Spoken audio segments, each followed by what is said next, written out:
Live and recording on a Monday in Minneapolis, here to talk to Trump supporters on TikTok about the things they believe, the things they understand, the things they think they know. Make sure my audio setup's good. I'm going to put the commercial at the front. Go to my link tree in the bio and send me money, because then I can quit my job and do this more. I already do this a lot. I do this every day for 2 hours, which is great, and that's working, but it is exhausting. So help me quit my job. Commercial at the front today. Anyway, hopefully we'll get cooking right away. Let me make sure that I get my resources up good. Let's get the multi-guest open. This is a call-in show. People call in. They talk to me. That's the idea anyway. Let's see how it goes. Who is showing up in the chat? We've already got the mods showing up. We got Mama Avery. We got Jen. We got Scout in the background. W's in the chat for Scout. Thank you for the heart me. Thank you. Tarantula's always quick with the heart me. Always the first one in. Okay. Is there news today? I was working this morning. I wasn't reading. Hantavirus. Keeping an eye on that. I will say, in January of 2020, I knew enough about epidemiology that I was concerned. And, there's no proof of this. I wasn't making content at the time, so my haters can just say that I'm lying, and my fans can know that I'm a pretty genuine guy. But I was following the story, and I was concerned about it, because it added up to a really dangerous virus. I thought, yeah, it's a coronavirus. I was familiar with what coronaviruses are, and it's more contagious than usual. It's more deadly than usual, and has a gestation period that makes you contagious with it before you show symptoms, that adds up to a pandemic. So I was real worried. And hantavirus doesn't seem that concerning in that way. There's that, those things, like how contagious it is, how it's very deadly, which is actually not always the best thing for a disease being able to, not always the best thing for a disease being able to spread. If it's too deadly, it kills the host too quickly. It's too scary, and people are afraid of it, and it doesn't spread. So keeping an eye on hantavirus. That Andes strain of it is like more contagious in a way that we're obviously watching like a hawk right now. We'll see. Is the world going to behave more responsibly? I think it was probably not the right move to distribute the people who are on the cruise ship with hantavirus to all of their home countries. I think we should have quarantined them like in one place. Like we brought the Americans to this facility in Nebraska or whatever. I don't know how it works legally. Internationally, this is difficult, but I don't know. I feel like we should have just flown them all to that same place in Nebraska or wherever it was, and kept it all under one roof. What's going on in the chat? MAGA is winning all over the Glenn. What, Glenn, buddy? You're not understanding the show. You're supposed to call in. There's this little button to the right of the chat where there's like two little figures. It's like a blue and a pink person. I think the mods are inviting you. There's a bunch of stuff on your screen you can click, and then you can come tell me all these things. But for now, you're going to get, mods beat me to it. You're muted in the chat for the day. Everybody says I mute my opposition. No, I platform my opposition. Get up here and talk. Come on. That's the whole point of the show. What else is going on in the chat? Am I concerned about gerrymandering? Yes, I'm concerned about gerrymandering. I have been concerned about gerrymandering for a very long time. I think it's very unfair how hard the Republicans are fighting back to Democrats' gerrymandering, given how much Republicans gerrymander. We're shining a light on their hypocrisy. That's working, but, the fighting fire with fire part's not working, because Supreme Courts like the one in Virginia are shooting down the Democrats' attempt to level the playing field by, doing the unfair things that the Republicans are doing. Massive hypocrisy. How old are you? I'm 18. What year were you born in? 2007. 2000. Does that make sense? Yeah, because your birthday hasn't happened this year yet then, right? Okay. I'm going to believe you for now. We'll see if I become skeptical. Are you a Trump supporter? You're muted. Unmute yourself. You're teacup, dude. You closed the app. You got to come back. Come on, buddy. Come on back. I can see, it shows me on the screen that you have left the app. You joined my show, told me how old you are, and then you left. I'm going to kick you, and we're going to talk to Sean Strickland instead if you don't come back in 5, 4, 3, 2, 1. Try again later. Okay, Sean Strickland is going to be our guest, hopefully, and hopefully they'll start by saying how old they are. How old are you?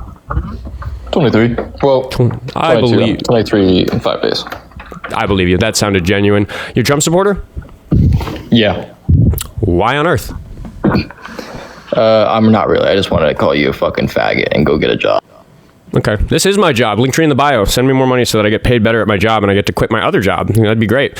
Anyway, funny. Wasn't even a Trump supporter. Just wanted to call me a slur. So I don't know. I guess that's still no good. Still no good. Anyway, let's see. Derek, I'm going to decline your request to co-host because I'm not just doing a random live stream. I'm doing the show right now. Sorry, buddy. Love you, but not right now. I'll leave it ambiguous which Derek I'm talking about because I have two Derek buddies who come on the live stream sometime. Scared to debate. Yeah, I hope you're talking about the guests. I think that's a friendly in the chat. Voting for James...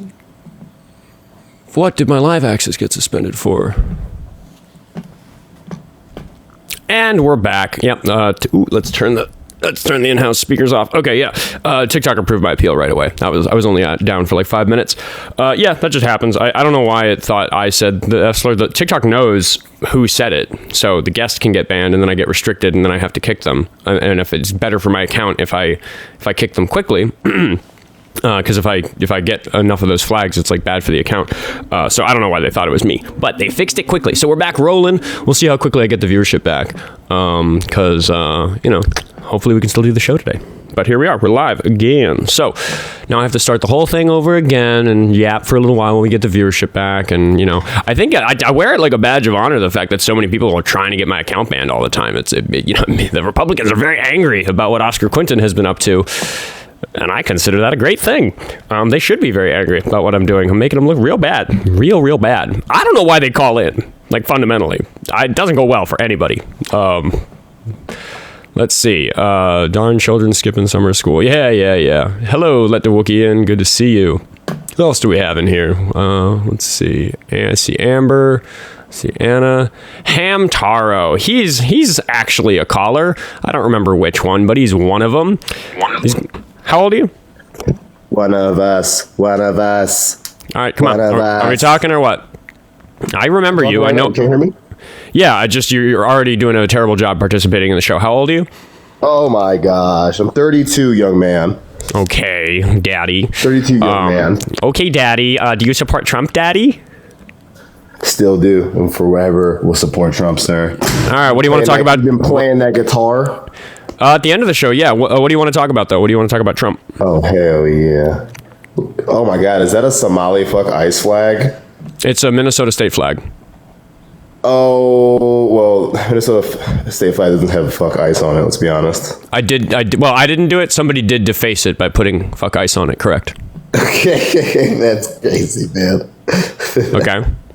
I mean, are we gonna have a conversation, dude? Like you've got the show's attention. Here you are. I will kick you and move on if you don't give me a topic. Well, this topic is MAGA as a sinking ship, right? That's the prompt. We can make that the talk if you want. Yeah, Can I clarify what I mean? Because I have to put it in very few words on the site. Yeah, please. I think that the group of people who consider themselves diehard Trump supporters is getting smaller all the time because people are realizing what's going on, and the people who are left behind, the people who are still Trump supporters, are with each passing day becoming an even more deplorable group of horrible people. So you're still one of them. You're still one of them. And I'd like to know why. Oh, I gotcha. Yeah, I mean, I'm getting everything I voted for. I think a lot of leftoids are on this demoralization campaign. What sorts of things did you vote for? Reshoring, border control, deregulation. What is the new border policy? I haven't heard of any. I didn't ask for a new border policy. What did you ask for then? Okay, how actually enforcing. Right. Okay. So here, let's talk about that. They're enforcing border. Dude, stop making fart noises, or I'm going to kick you. Do you want to be on the show or not? Dude, I'm laughing. I'm not farting. I'm very sorry for you that your laugh sounds like farting. That's coming out of your mouth, sir. Dude, do you want to be on the show or not? Like, it's not conducive to us having a conversation. Are we going to talk about? This is my show now, Oscar. This is my show. Sure. Okay, you're in charge. Can I be your co-host? You're in charge. You run the show. Tell me what we're talking about. Okay, yeah. So, like you said, you're trying to switch it. Like, oh, which policy did you? No, I want them to actually enforce border law. You know, immigration law. Other 200 countries have immigration law. We all understand that, right? So yeah. So when you have a net negative migration, that's enforcing it. 100% success. Wait, I have a question. Argument, sir. I have a question. No argument. Sorry. I have a question. About what? About net negative immigration? Yeah. No, so I refuse to answer that question. You don't answer questions? Oh, you're not very good. You're not very good at running a podcast if you don't answer questions. There's nothing to talk about. Okay. I'm going to ask my question anyway. My question is, why do you think that that's going to continue into the next administration? Or do you think that's going to continue into the next administration? Depends on who gets voted in. Yeah, it shouldn't. We should try to make policy that's hardier than that. And I think that the reason people aren't coming into the country is because there are... Yeah, sturdier, more durable. Yeah, I think that there's no policy about border control. People are just afraid of Trump, and when he's gone, they're just going to start coming back in. Like, I don't think that's a solution at all. Well, hey, we'll have to tackle that when we get there, right? But for now, but hold on. So you recognize that Donald Trump is not tackling the border problem at all. What do you think we should do? No. The problem is when you don't actually follow the law and you just grant everybody asylum. And that's why we have 21 Cali judges that were fired this year. Immigration judges. It's called incompetence. I asked a question. You still haven't answered my question. Like, so Trump's doing a bunch of scary stuff. You're talking like a real person, bro. You're talking like a leftoid. Just try to meet me in the middle, buddy. It's okay. I mean, I'm asking some pretty straightforward questions that you're not able to answer. Like, I don't know what to. Like, what do you want me to do with this? Okay, right. So if I voted on border control and it's now under his administration a net negative migration, is that a success for me or no? No, because there's nothing to suggest it's going to continue into the next administration. It's temporary. You're stupid. It's a temporary. You can celebrate that that's happening right now. I think it's happening for bad reasons. But my concern is that it's not going to continue into the next. I don't have to stop. What do you mean? What are you talking about? Why would I stop? We're never going to have a liberal in office again if you keep doing this. Can't talk today. Kick or keep, chat. This is a waste of time, isn't it? Hey, this guy said net negative migration is not a success when it comes to border law or immigration law. You're right. There is no law. There's no change in the law, though. He didn't do anything. Like, what are you talking about? An idiot. This guy, it just happened, right? All right, let's see. Kick. Dude, like, honestly, you're enough of a doofus that like you'd be great for the show if you could have a conversation. My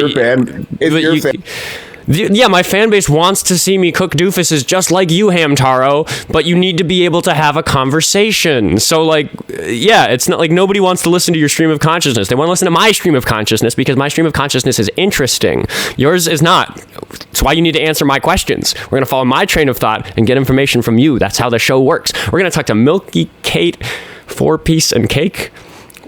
Bizarre username. Hopefully this isn't a troll. How old are you? What, me? Yes, you. You're 50. Are you a Trump supporter? God, no. Okay, thanks for wasting a little bit of our time. We're gonna talk to Keemokazi is back. Oh God, I remember him. I actually remember which one he is. I do think I know how old he is. He's 18, right? You're 18? Yes, sir. You're actually 18 on the dot, right? February 21st, 2008. Yes, sir, my boy. Okay, wait. I actually thought of something today because I was thinking about you. I was at work. I was bored, and I was thinking, of course, you were thinking about me. Yeah. Okay, I'm real curious about something about you. So, can I just ask you some totally not politics related questions? Oh my gosh! Again. Yeah. I just You never want to talk politics. You always just want to go. Last time you were on, we found out that you can't do addition, which is very interesting. So I do have some different questions, and it's my show, so we are actually we're gonna study you a little bit, and if you get through it, give me 5 minutes of coming through, of getting through this, and then we can talk about politics. Okay? Can I steer the ship for the first 5 minutes? Sure, but I might act stupid on purpose. Well, if you're going to do it on purpose, it's just not a very good show. I suppose that will mask the fact that you're incapable of not acting stupid, but if you do it on purpose, that's like one defense mechanism you could use. Okay, so here, I live in Minnesota, and right now it's the spring, so the weather's quite nice. It's lovely out. We have pretty nice summers. The falls are pretty. We have 4 distinct seasons. The winters are Arctic. They're terrible. You don't have to tell me where you live. I'm not trying to dox you, but what's the weather like where you? I live in Texas. But what's Texas? Okay. Does it snow much down there? No. Oh, certainly not this time of year, right? It'd be really, really bizarre for it to snow today, wouldn't it? Yeah. Okay. So I just want you to imagine a situation. We're going to use your noodle to imagine a situation that isn't the real situation that we live in. We're just gonna propose a situation. What if your phone dinged and it was a weather alert, and then maybe you also saw it on the TV or you're listening to the radio and they were saying, hey guys, there's this crazy cold snap coming. The temperature's plummeting and it was supposed to rain later. It's actually going to snow today. So your phone is telling you, and your buddy calls you up and it says dude, did you hear it's going to snow today? How crazy. Can you imagine this situation? Mm-hmm. Okay. If you were to leave the house after all that happened, what sorts of things might you want to bring with you?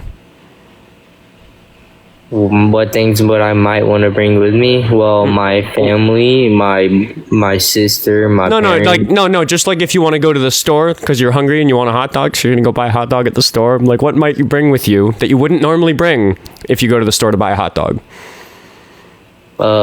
Warm clothes. Like what? Okay, you actually passed my test. You because you were able to predict a situation that isn't real, and you got the right answer. You would dress appropriately for the weather. So you are capable of doing a hypothetical, which it would have been a funner bit if you failed the test, but that's pretty good. I'm actually excited about that because do you know why I think it's important to be able to track hypotheticals? So you can manipulate other people into falling into your traps. Well, okay. Here's the problem. That might be easy for an intelligent person to do to an unintelligent person because they could manipulate the hypothetical in such a way that's dishonest, intellectually dishonest, and that would be bad. But like, we talk about politics on this show, right? We talk about laws and the things that the president is going to do, stuff like that, right? Mm-hmm. So when we vote for somebody, what we're saying is, hypothetically, if so-and-so becomes the president, what might the country become like? What sorts of laws might they pass, right? Does that make sense to you? Mm-hmm. Okay. So we're doing a hypothetical when we cast our vote. Because I'm saying in November of 2024, I was thinking hypothetically, if Kamala Harris was president, that'd be way better, hypothetically, than if Trump was president. So we have to work in hypotheticals to decide what our plans for things are. Hypothetically, if you went outside when it was snowing, you'd be cold and potentially wet. So you fix that by bringing a jacket. So you understand hypotheticals, which actually surprises me because you can't do math. If you want to try to prove that you can do math. What? I guess I can't do math, bro. I guess.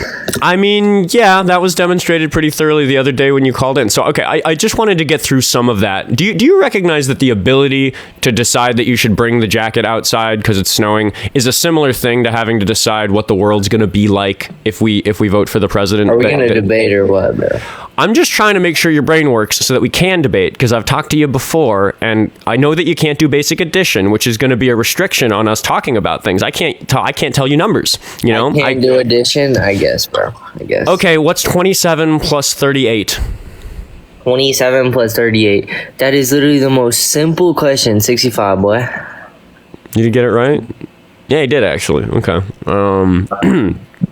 Wait, no. 27. No, yes, yeah, you got it right. I carried the one wrong. Dude, I know how to do L host. Okay, no, I'm impressed. You couldn't do it last time. Very, very good. But you do struggle with math. That's been shown on. I struggle with math, bro. I was in honor math my whole high school years, bro. What are you talking about? Oh, wait, you were in math honors in school. Okay, wait, actually, we have a new topic, because I was going to let the math thing go. You've actually been doing pretty well on the show. You're kind of making, so far, W guessed, you're passing the tests and stuff. We've got el.chico.tech.edu in the queue. He will fail the tests. We're going to do that later. But you said you got honors in math. I did. Okay, I'm just going to give you some math problems. Are you ready? Bro, if you pull out some crazy... No, that's what you did. You just started listing numbers. Like, I asked you to give me a math problem after I asked you to add two-digit numbers to each other. And you just told me, like, you were like, 8 times 43 million plus 608. Like, you just started saying... like a hard question I can use paper for? You got honors in math. You got honors in math. At 2x equals 10. What is the value of x?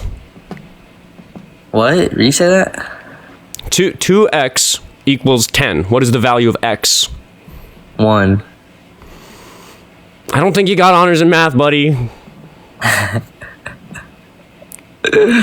I'm trolling you, bro.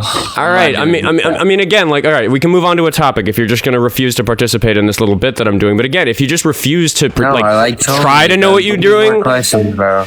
All right, just pick a topic, dude. Let's move on to politics. You're not going to participate in my games, so let's pick a thing. We're losing the audience anyway. What do you want to talk about?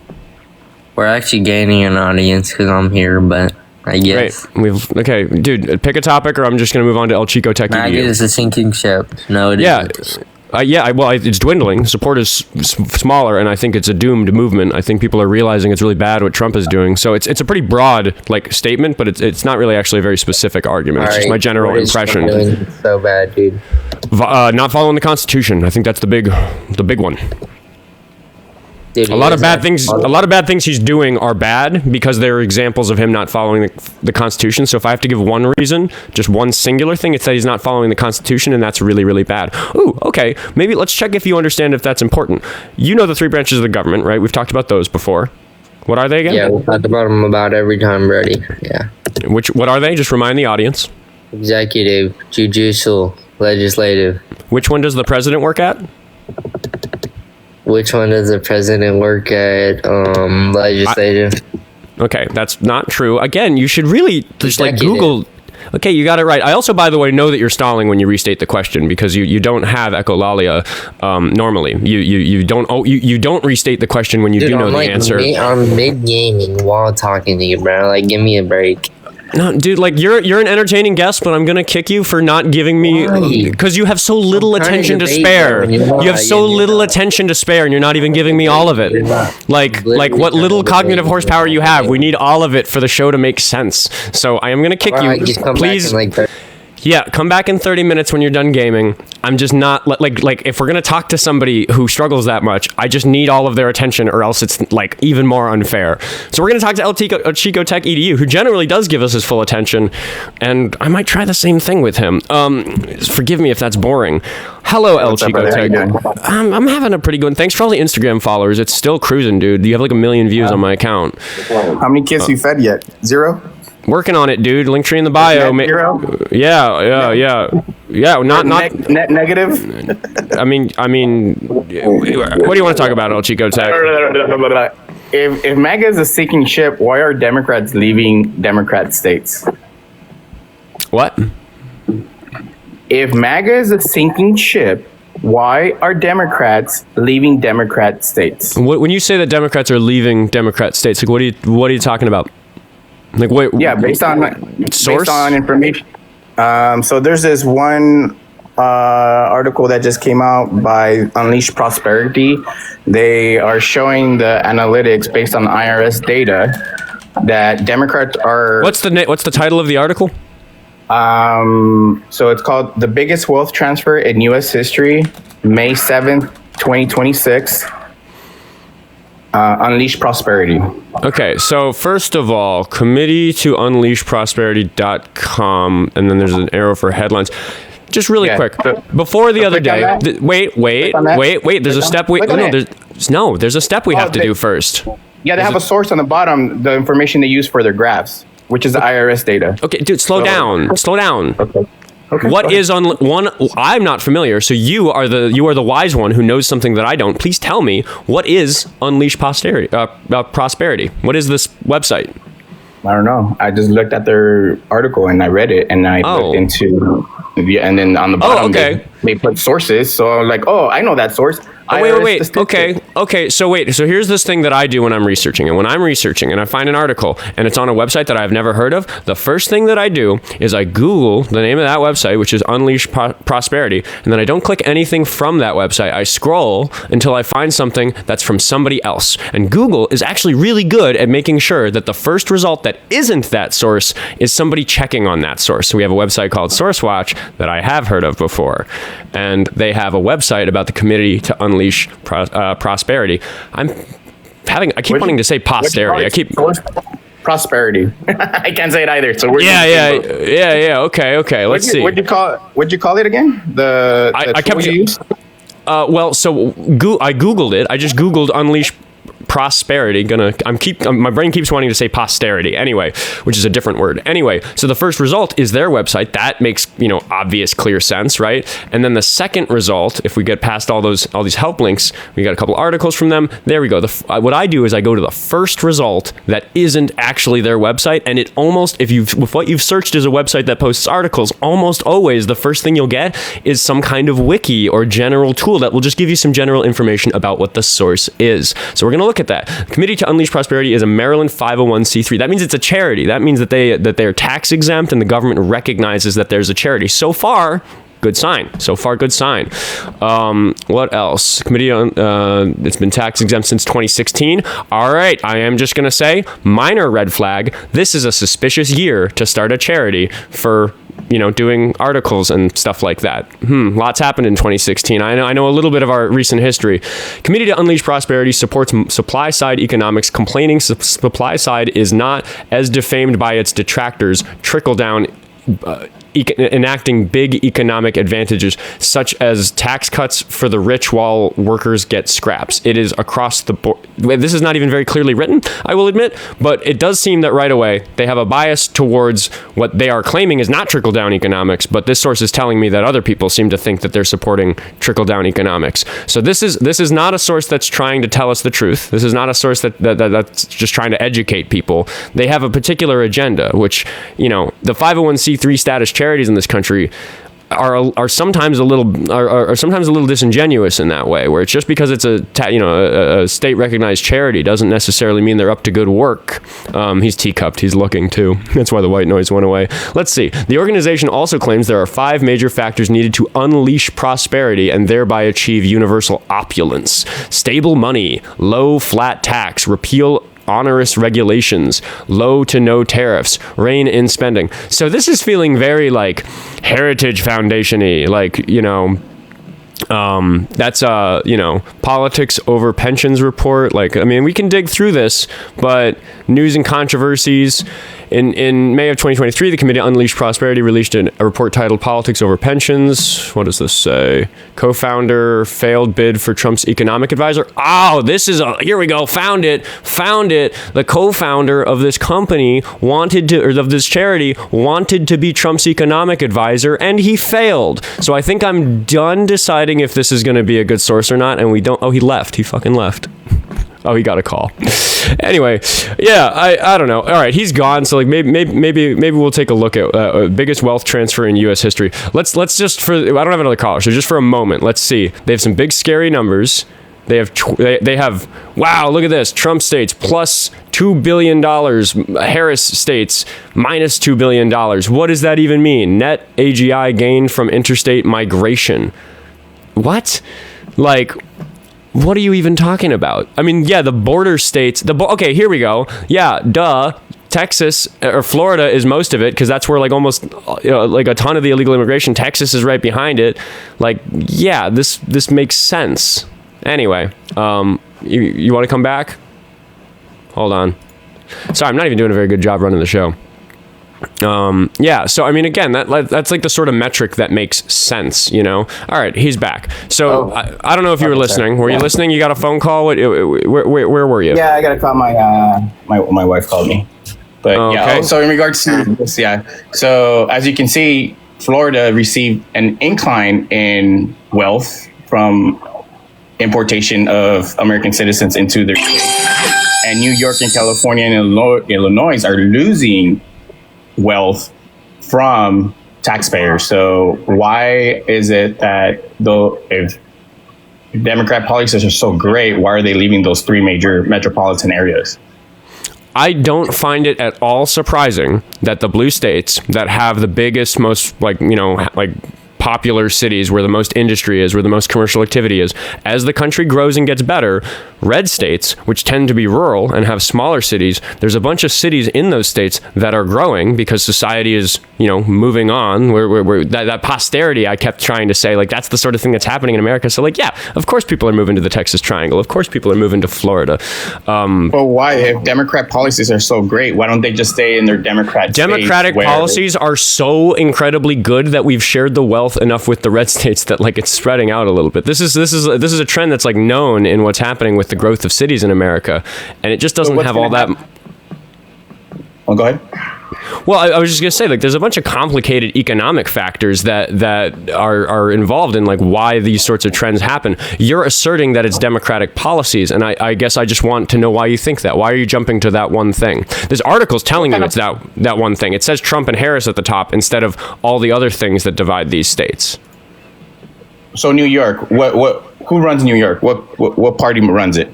Okay, well, here, let me just show you something. Almost all of this difference is made up by Florida. It's one state. Yeah, Florida is getting an importation Like they're receiving people. That's what that means. So yes, it's They're nice in receiving Florida. income. Disney World's in Florida. Orlando's in Florida. Florida's popular. It's California's nice. You got Disneyland in California. People are leaving. move to Florida to retire, and our age histogram would suggest that that's happening more right now because the country's aging in a way. Again, you're saying it's their policies, but why? Why? Maybe because Democrat policies in New York don't work, in California don't work, Illinois don't work. Maybe they got tired of being under Democrat control where they work their ass off. Okay. I mean, Go ahead. yeah. The chat's helping us with the low tax rate, which is true. Like people move from California to Texas. A lot of businesses move from California to Texas because the tax rates are more favorable to businesses if they're in Texas. But businesses aren't people, and those tax rates in California are better for people, not businesses. What do you think people are going to do when the business leaves? They're going to follow the business, right? They're going to follow the money. What would be better for the people who live in this country? Because I'm really concerned about the people at the end of the day, right? That's like what we do policy for, to make people's lives better. It would just be better if California's policies were everywhere so the companies wouldn't move, and then we'd be able to use that tax money to improve people's lives. But I've talked to you about taxing rich people more, and I know you don't like that for some reason. It doesn't work. Los Angeles, California has done that policy and it's failed. That's why it literally does work, though. Is going to lose. It literally does work, though. That's why Republicans are going to take over that state, because people are their eyes are opening. Okay, and they're being we got to rewind because dude, slow down. We got to rewind for a moment. Did you miss the part where you gone when we discovered that the company that posted this article that has tricked you into thinking that this information makes sense is run by a person who's co-founded? I can see the data. The data it is co-founded. It is co-founded by a person who wanted to be Trump's economic advisor and failed. He picked somebody else. Okay, so what does that have to do with the data that's been used? Like, is that just Trump's data? It's not that it's Trump's data. Okay. It's that they've put this data in a graph and labeled it red and blue in a way that makes it look like it's important and it's their policies doing it. And it is related to the differences between these states. Like, I'm not denying that. I'm just saying that it's what this information that it's showing you is wildly complicated and has to do with a ton of things. And I genuinely don't believe you have a grasp of what those things are enough to assess the fact that this data is probably accurate. I don't think they're lying, but I think the only thing that you're seeing when you look at this is that it's red on the left and blue on the right. I don't think that you're looking harder than that. Well, I mean, we need to be able to look harder than that. What are you talking about? Is New York a Democrat city? Policies are Democrat policies, yes or no? Yes. Okay, and then what's that negative $660 billion? That means that they lost $660 billion and what AGI net loss? AGI loss? Do you know what AGI is? Interstate. I forgot what it meant. I live in the world of acronyms and I hate them. Well, okay, that's the problem, because I could sit here and give you an economics lesson, but I've talked to you enough before to know that it's not going to stick. So my issue is actually I'm going to peel it back a layer and say that when you read articles at el.chico.tech.edu, you're not good enough at economics to assess how this information is being packaged and delivered to you. So you need to look at who's giving the information to you, and this is a website that is gross income. This is adjusted gross income. That's what that means. Okay. That's fine. Okay. You Googled it, but what I'm saying is you didn't know it either, so we both are informed now. I did. I just didn't think it was important to give you an economics lesson. But I'm pretty sure I've talked about AGI on the show a lot, so people can go fact check on whether or not I actually knew that. But again, the reason I didn't want to go down this economics rabbit hole is you brought me this graph, and you didn't even know what the graph was showing me. You didn't know what AGI... Yeah, it's AGI, and you had to Google what that means.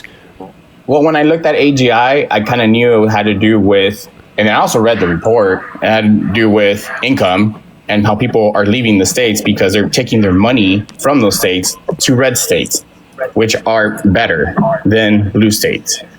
Yeah. Like Florida, Texas, Arizona, South Carolina, North Carolina. That's where I'm at. Okay. I left California. Okay, so you're just breezing past the fact that this website that packaged this information in a way that you find appealing because the text is red on the left and blue on the right, so you can just say, oh yeah, it's like the Republicans and the Democrats. Well, find me a source that says it's wrong then. I did. We researched this website, and it's run by a guy who wanted to be Trump's economic advisor. But is it wrong? Just because he's a Trump supporter, it's wrong? What I'm trying to educate you on el.chico.tech.edu is that you shouldn't look at hit articles from people who support Trump. You should, like, that's Why? not... Because they're biased. So some of your sources are not biased? We have academic rigor that we use to assess where our data is coming from. We have academics. So you're better than us.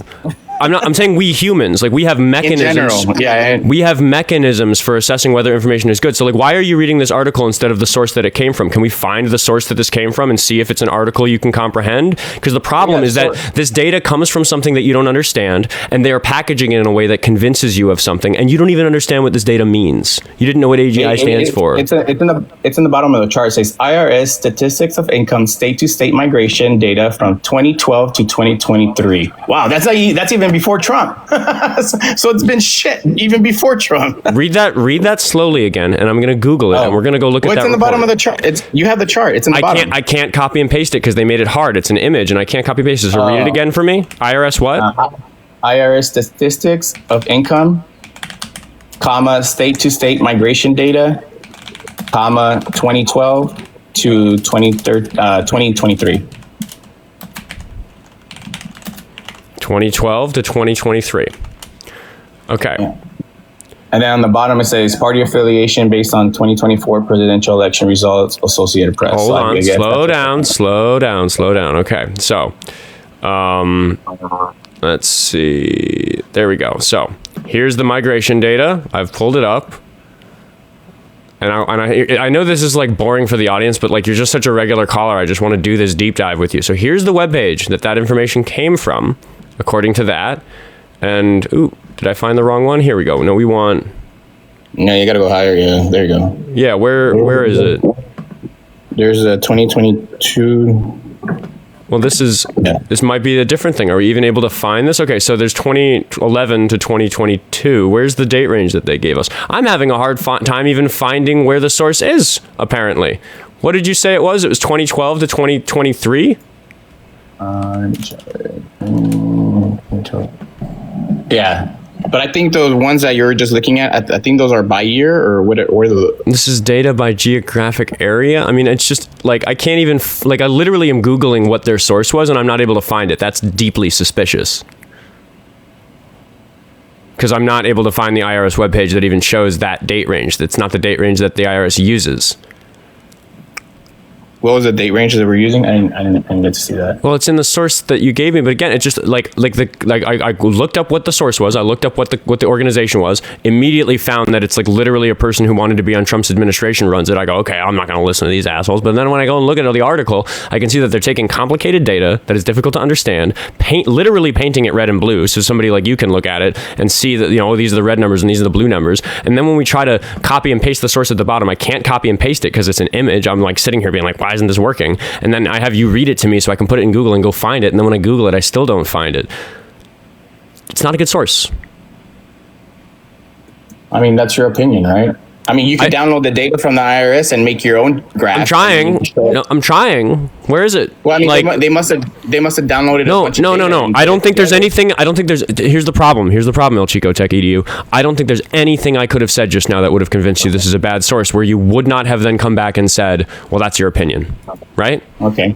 I laid out a really good case for it being a bad source. All right. Well, another good reason MAGA is not seeking the ship is we're just gonna breeze past that. I mean, you don't believe the data. I believe the data. I mean, why do you believe the data? Why do you believe the data? Because I see it with my own two eyes. I see the data, and I see a mass migration of population into North Carolina. And people I talk to, they come from either up north, New York City, or out west. Yeah, like I can admit that the data is accurate, and there is greater movement from blue states to red states. But I gave an explanation of why you would expect that to be happening if you understood economics in this country, if you understand like the geopolitics within the United States. That makes perfect sense. And I even offered a reason why I'm pretty sure. Well, I'm not just pretty sure. I staunchly believe that it's not even an indication that it's like better in Texas. It's worse in Texas for people, but it's better for companies. So companies move to Texas so they can more effectively make you poor by making billionaires rich. So yes, the people who work at those companies move to Texas. That is what's happening. It's fucking you over, and you don't understand that, and you're believing this bullshit source that says that it means the Democrats are bad. So the cost of living is not cheaper in North Carolina than in New York. Answer what I just said. The reason that these companies move is because the policies in the red states are better for companies, which is worse for people. And why are people moving out of those states? I just answered that. If you weren't listening.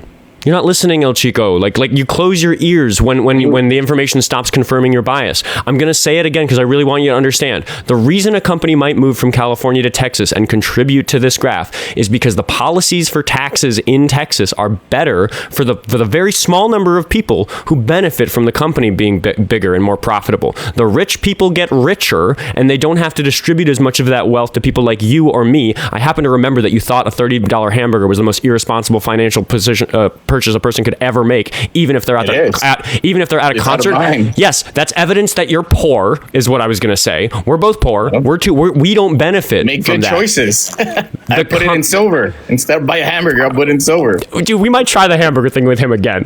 Maybe I'll get another million views about it. But again, do you understand what I'm telling you? Do you understand what my argument is? Do you understand that I'm trying to tell you that it's the companies benefiting from these things, not people?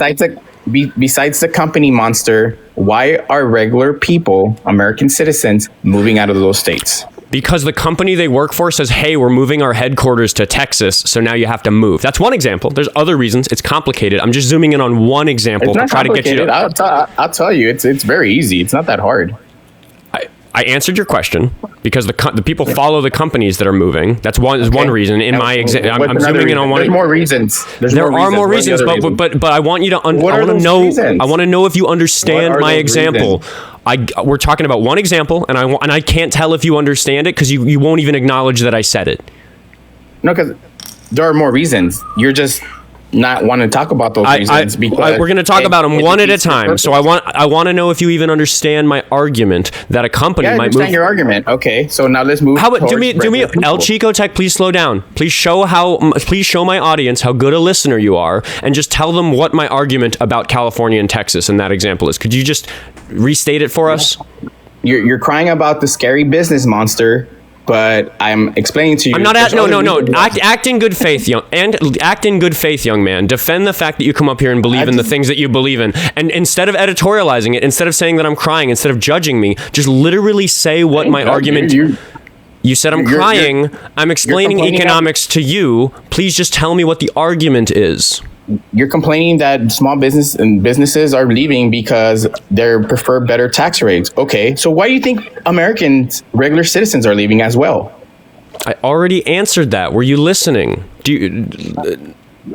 Why did I say when I said what I said about them moving from California to Texas because of the tax rates, the businesses doing that? Why was that important for me to point out? Do you remember that part of what I said? Because the next part's very important.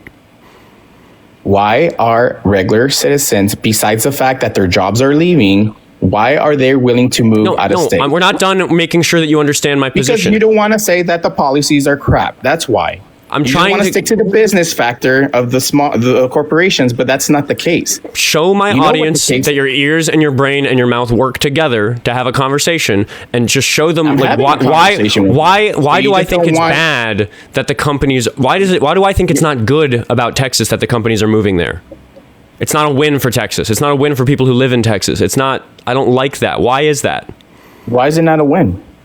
I just explained it to you, and I'm asking if you remember what I explained. No, you said it's not a win for Texas, but you didn't explain that. Why is it not a win? Because the reason that the companies are moving there is because the policies benefit companies, not people, which means that a very small number of people who own the companies get a lot of wealth, but it makes life harder for poor people like you and me. How does it make life harder for poor people like you and me? Because if the company had stayed in California, it would have been taxed more, and the government would have used that money to make your life better if you live in California. But if they're taxed more, how are they going to be able to keep people on payroll? They can. They have enough money. Do they? Yeah. And if they have so much money, then why they leave? Because they want more money. They're greedy. Maybe because there's a cost of overhead. It costs money. No, you're making up reasons. It's literally just because they just literally function. They just don't grow out of. That's true. That's true. Whether you're in California or Texas, I recognize that if your goal is to make the people at the top of the business more money, Texas makes more sense for that math problem. I'm saying that that's bad for people who live in America because now California didn't get to tax that company and use the money to make life better in California. I wish Texas would also tax them and make life better in Texas. But what aren't you understanding about this? You're not understanding that Democrat policies don't work. I'm explaining it very clearly. Do you think what's more important? What's more important? Making life better for the people that live in a state or making a very small number of people, not just rich, because they're already rich, even more rich? Which is a more important thing to focus on if we're making policy? What was your question again? Dude, no. Okay, no. Hey, dude, I can hear that you're listening, and I appreciate that. I want to give you that W because you tried with that question, so I will just say it again. You just got me, and I'm all like, oh my god, I can't believe this dude is putting this hard barrier on why Democrat policies don't work. Do you want me to ask the question again or not? Go ahead. I was just trying to reward you for the fact that you're listening. When we're making policies, should we try to make policies that make life better for people who live in the state, or the companies that operate in the state and therefore benefit just a small number of rich people who own the companies? Which is more important?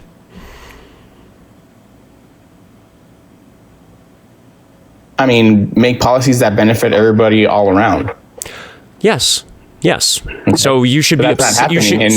States. You should be. Well, no, it is happening in Democrat states, which is why the companies are leaving, because the Democrat states want to benefit the people, not the companies. So the companies flee to red states. If all the states got with the program and wanted to benefit the people in the states instead of the companies, then the companies would stop moving.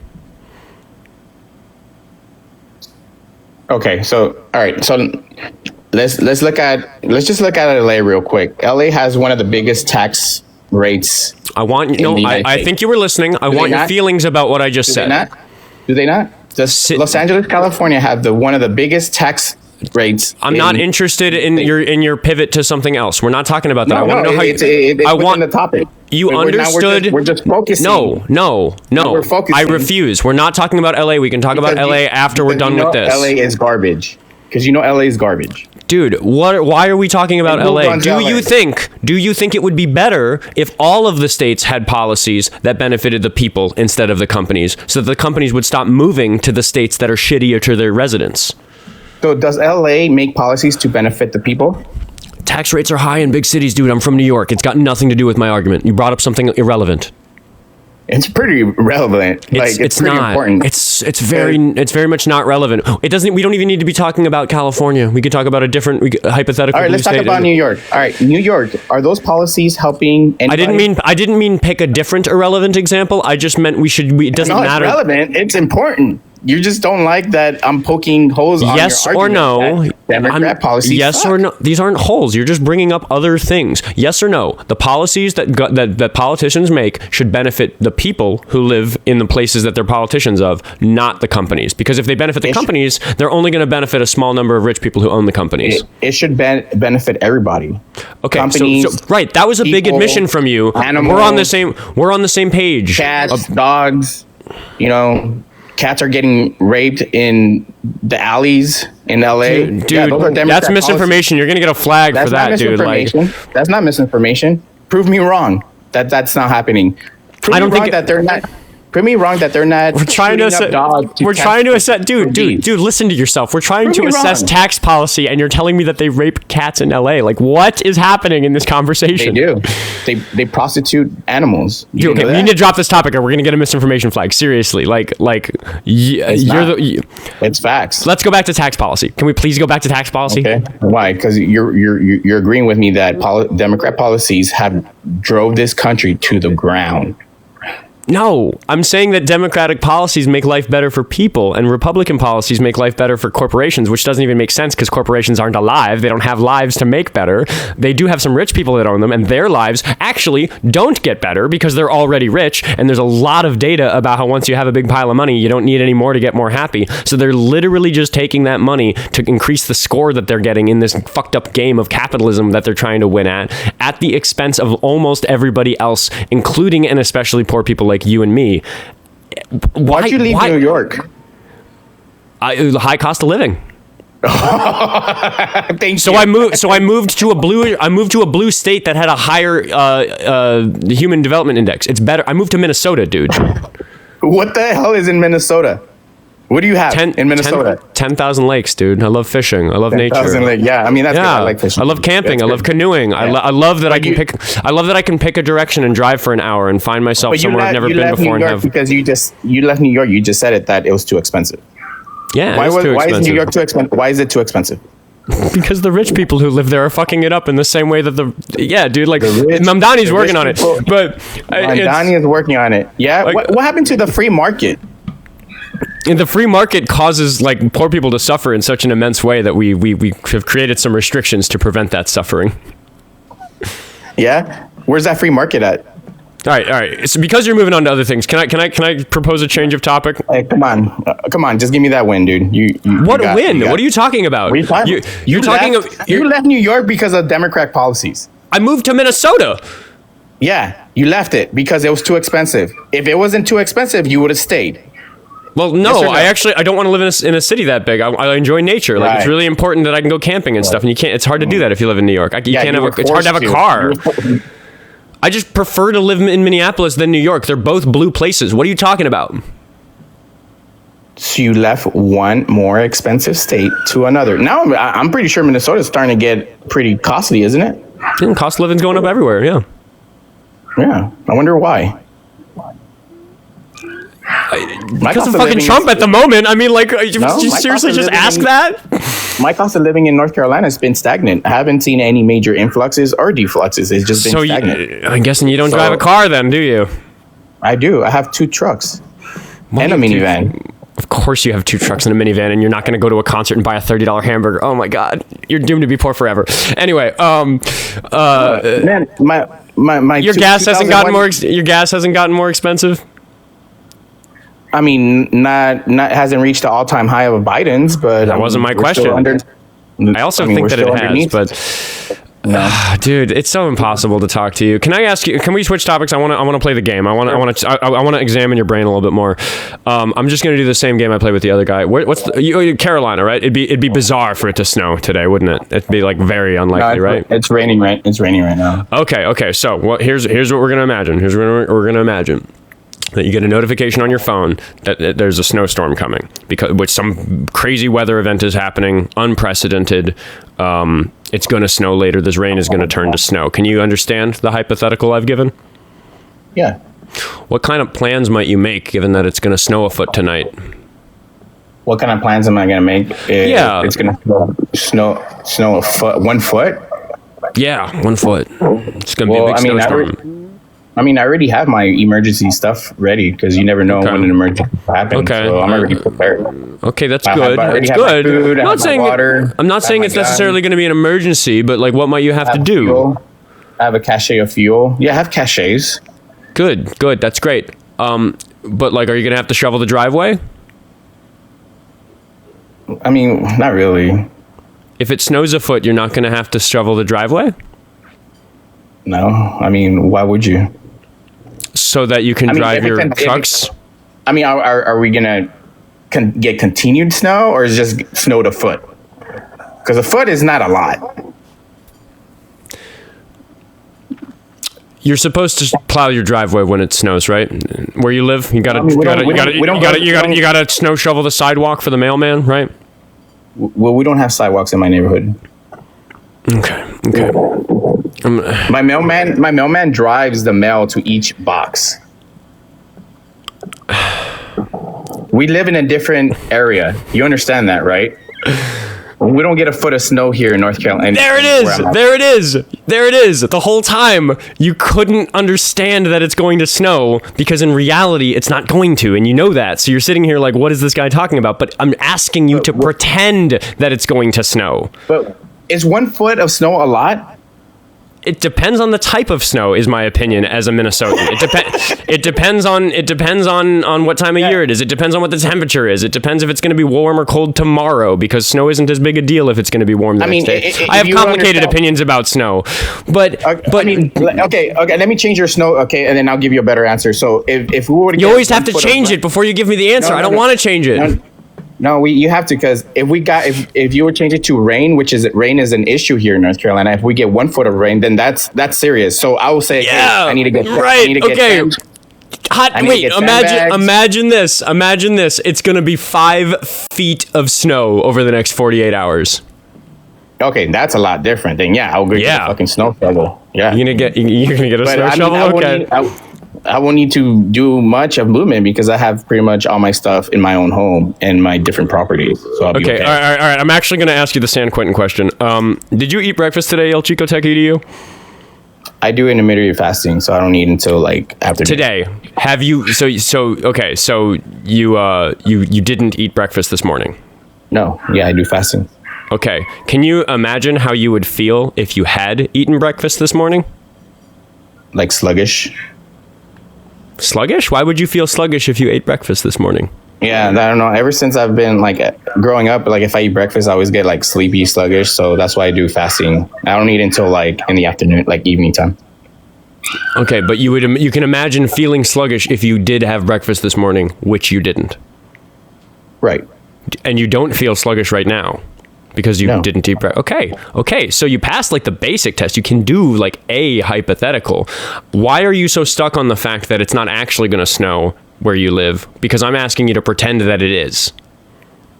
No, because you're questioning me on like snow. I'm not too like well familiar with snow, like snow emergencies or snow situations. But if you were to change it to rain, I'm more prepared with rain because we have issues with rain. If we can get floods, we need sandbags in order to divert the water. What if there's a fire? Like there's I don't know like what kind of region you live. I don't know if there's trees around a forest or you got neighbors or whatever. Yeah, right now we're on a drought right now, so it's like no fire. Everybody's like okay. But you could imagine if you got a notice that there was a big fire coming and you needed to evacuate, you'd have to pick one of those vehicles and drive away, right?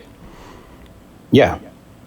Okay, so your brain can do the most basic hypotheticals, because what I really want to understand about you, el.chico.tech.edu, we might even just do the hamburger thing again just to see if you can understand this principle. Because last time we talked, I kicked you because I was trying to get you to understand that poor people value individual increases in the amount of money that they have.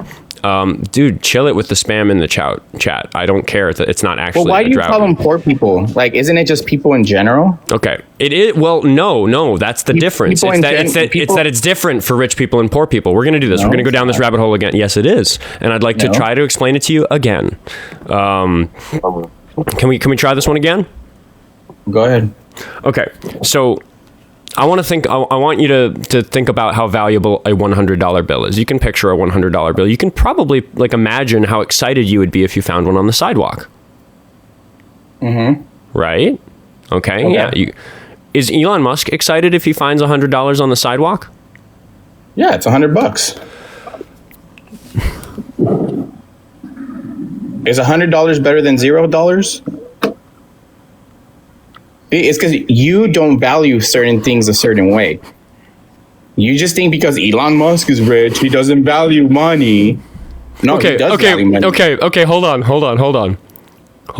If I was walking down the street and I found a $100 bill and it was locked in a glass case and there's a sledgehammer and there's a sign that says that you can have the $100 if you can get into this very durable, like bulletproof glass case. You know, it's like really like it cracks and it, like it doesn't immediately shatter. You have to like smash it a whole bunch. It's like a big laborious thing. I might spend like an hour or 2 or 3 maybe trying to get that $100 out of that box. Would you also do that? No, actually, we'll keep on walking. I was like, I guess it's not worth my time. It's not worth $100. Breaking my back. Wait a minute. Whoa. Why is it worth my time but not yours? Because you're willing to give up your time for those $100. I'm not. Right. That's the question. Why am I willing to do that and you're not? Because I value my time. You don't. The question I was going to ask is, would Elon Musk try to open the box? No, because he probably values his time. And he'll be like, okay, what's the point? I'm wasting my time for those $100. Okay, so you kind of get it. You kind of get it. What I'm trying to explain to you is that you said that the $100 is just as important and valuable to Elon Musk. And what my example was to try to display is that Elon Musk might pick up $100 if he passed it on the street. He might bend over and pick it up. That would actually not be a good use of his.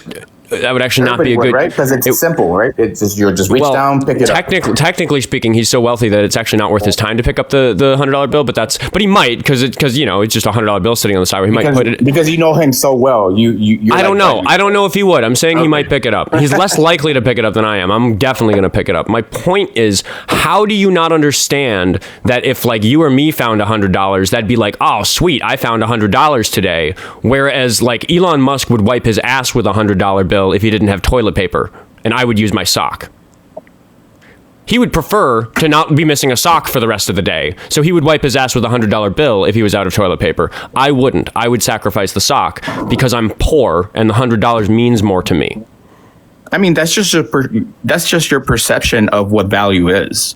Exactly, right? because value is in the eye of the beholder. We're talking about how much I value the $100, how much you value the $100, and how much Elon Musk values the $100. Yeah, but you can't speak for Elon, can you?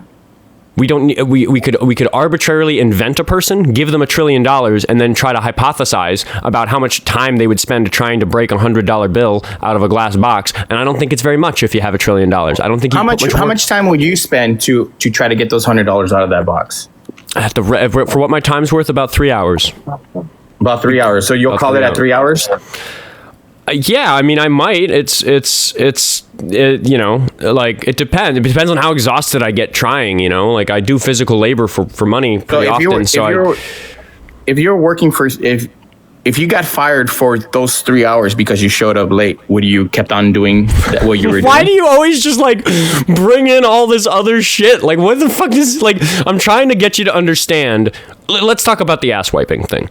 Elon Musk, if he was in a bathroom that didn't have toilet paper, would probably use the $100 bill that it was in his pocket to wipe his ass. Do you agree that that's sensible if you're a billionaire? I'll probably use my sock. Because you're not a billionaire. No. Elon Musk is a billionaire, but he wouldn't use his sock because he probably just doesn't want to take his shoe off in a bathroom. Do you wipe your butt with tissue with like hard paper? You know how hard that hurts? That's not good. Yeah, right. Not healthy for okay, fine. See, you're not getting it. You value. I'm not getting it. Yeah, dude. I'm not getting how your brain works. I really am not. You're just stuck in this like victimhood. No. It's not victimhood. The whole show today is about trying to figure out how el.chico.tech.edu's brain works. So I am just going to keep asking you questions because I just like yes or no, true or false. $100 is less. You're trying to decipher why I don't review. Like a victim. Let's review. Okay, $100. Is that more valuable to Elon Musk or to me? Is $100 more valuable to you or Elon Musk? Yeah. To whom is that a bigger deal if you give him, like if you gave me $100 or if you gave Elon Musk $100, whose day did you make better? I don't know. You, I guess.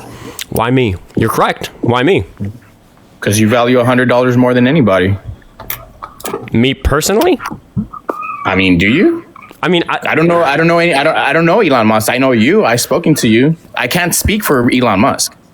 Right, but do you think it would be in like if somebody gave me $100, like if somebody watching this went to the link tree in my bio and sent me $100, it'd be really exciting. I'd like have a big reaction. It'd be a big deal. I would thank them like I'm about to thank Nicole who sent me $5, which is not as much as $100, but that's man, I only need some other people to do that. Nicole, I'll have you're falling short. Send $95 more. Don't be mean to Nicole, dude. Like, come on. She says just found out about you last week and really impressed with your streams. Keep up the great work, Oscar. So thank you so much, Nicole. But yeah, so if somebody sent me $100, I'd be like really fucking excited about that. Do you think Elon Musk would be really fucking excited if somebody sent him $100? Yeah, why not? Because then he can invest those $100 for something. or put it into somewhere. Or maybe he'll be like, hey, you know what? No, thank you. I'm good. You could go ahead and keep your $100. You don't know, because you don't know Elon Musk. I know that he's not going to spend any of his time or attention for $100. I don't think you could get Elon Musk's attention for 1 second to get The dude was for playing with $100. forks one time. What? Like, I said the dude was playing with forks. Like, I'm pretty sure. The dude was playing with forks. What are you talking about? Yeah, you never seen him? He was like messing with forks, and then he like made a little statue with it, and people were looking at him like weird. Chat, I'm not kicking him, and I'm going to stick on this because, chat, I know that not everybody knows this guest as well as I do, as well as some of the regular viewers do, as well as the mods do. He's being genuine. He actually doesn't understand that $100 is worthless to Elon Musk and very valuable to somebody like me. So if $100 are not worth to Elon Musk, why does he continue to chase money? Okay, here's what you're not understanding. I need in my life. This is the truth about me. I need to make about $100 a day to survive. So for when I look at $100 bill, I think that's a work day. That I will do an entire day of work. I will go to one of my jobs for 6 or 8 hours or whatever. Like like something like that roughly. That's what I need as a bare minimum. I like to make more than that, but that's what I need to survive is about that. So when I look at $100 bill, I see a work day. 8 hours of labor, something like that, What does Elon Musk think about when he sees $100 bill? At this point, I really don't care about Elon Musk, but how about I ask you this? Let's make it Bill Gates. Pick a different billionaire. It doesn't matter. And this is my question is going to expose how you guys are kind of like ingrained in this victimhood. What would you do? Pivot and expose me. What is it? What would you do with those $100? Pay my bills, dude. I'm trying to like do this live streaming thing full time, and it's so like I'm. Work. So you work a regular 9-to-5 job, so you're pretty well off.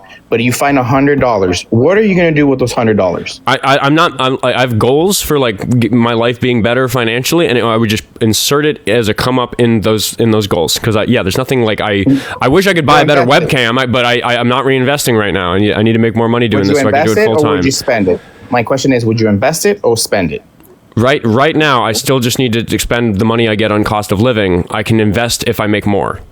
But it's a hypothetical. I'm saying you make good money. You 9-to-5. You're doing very well. Okay. But you find hypothetically, if I was more financially comfortable, yes, I would invest it in myself in some way. Yes. Okay. And what would you invest that money?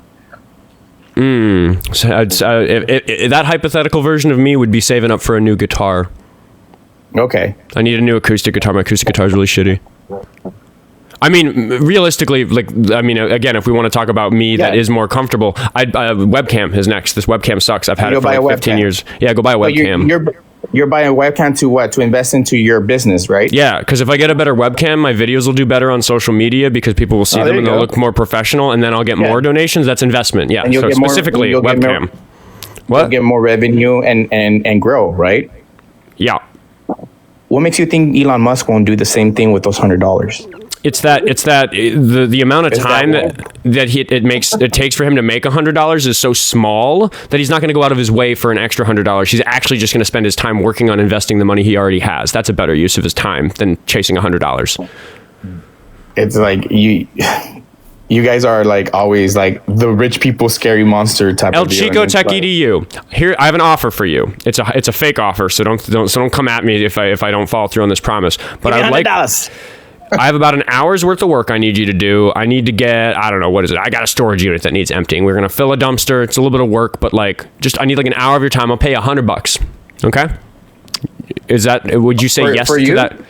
I will pay you $100 for 1 hour of your time. I need some help with it. I need to move a couch. I don't know. It doesn't matter what the task is. For you? Sure.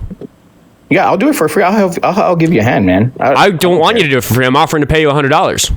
I'll just be like, just buy me a $30 cheeseburger. I'll buy you a $30 cheeseburger. Okay. Do you think that Elon Musk would give me an hour of his time for $100 or a $30 cheeseburger? I mean, do you know him like that? I don't think so. Would you give? No, I don't know him like that.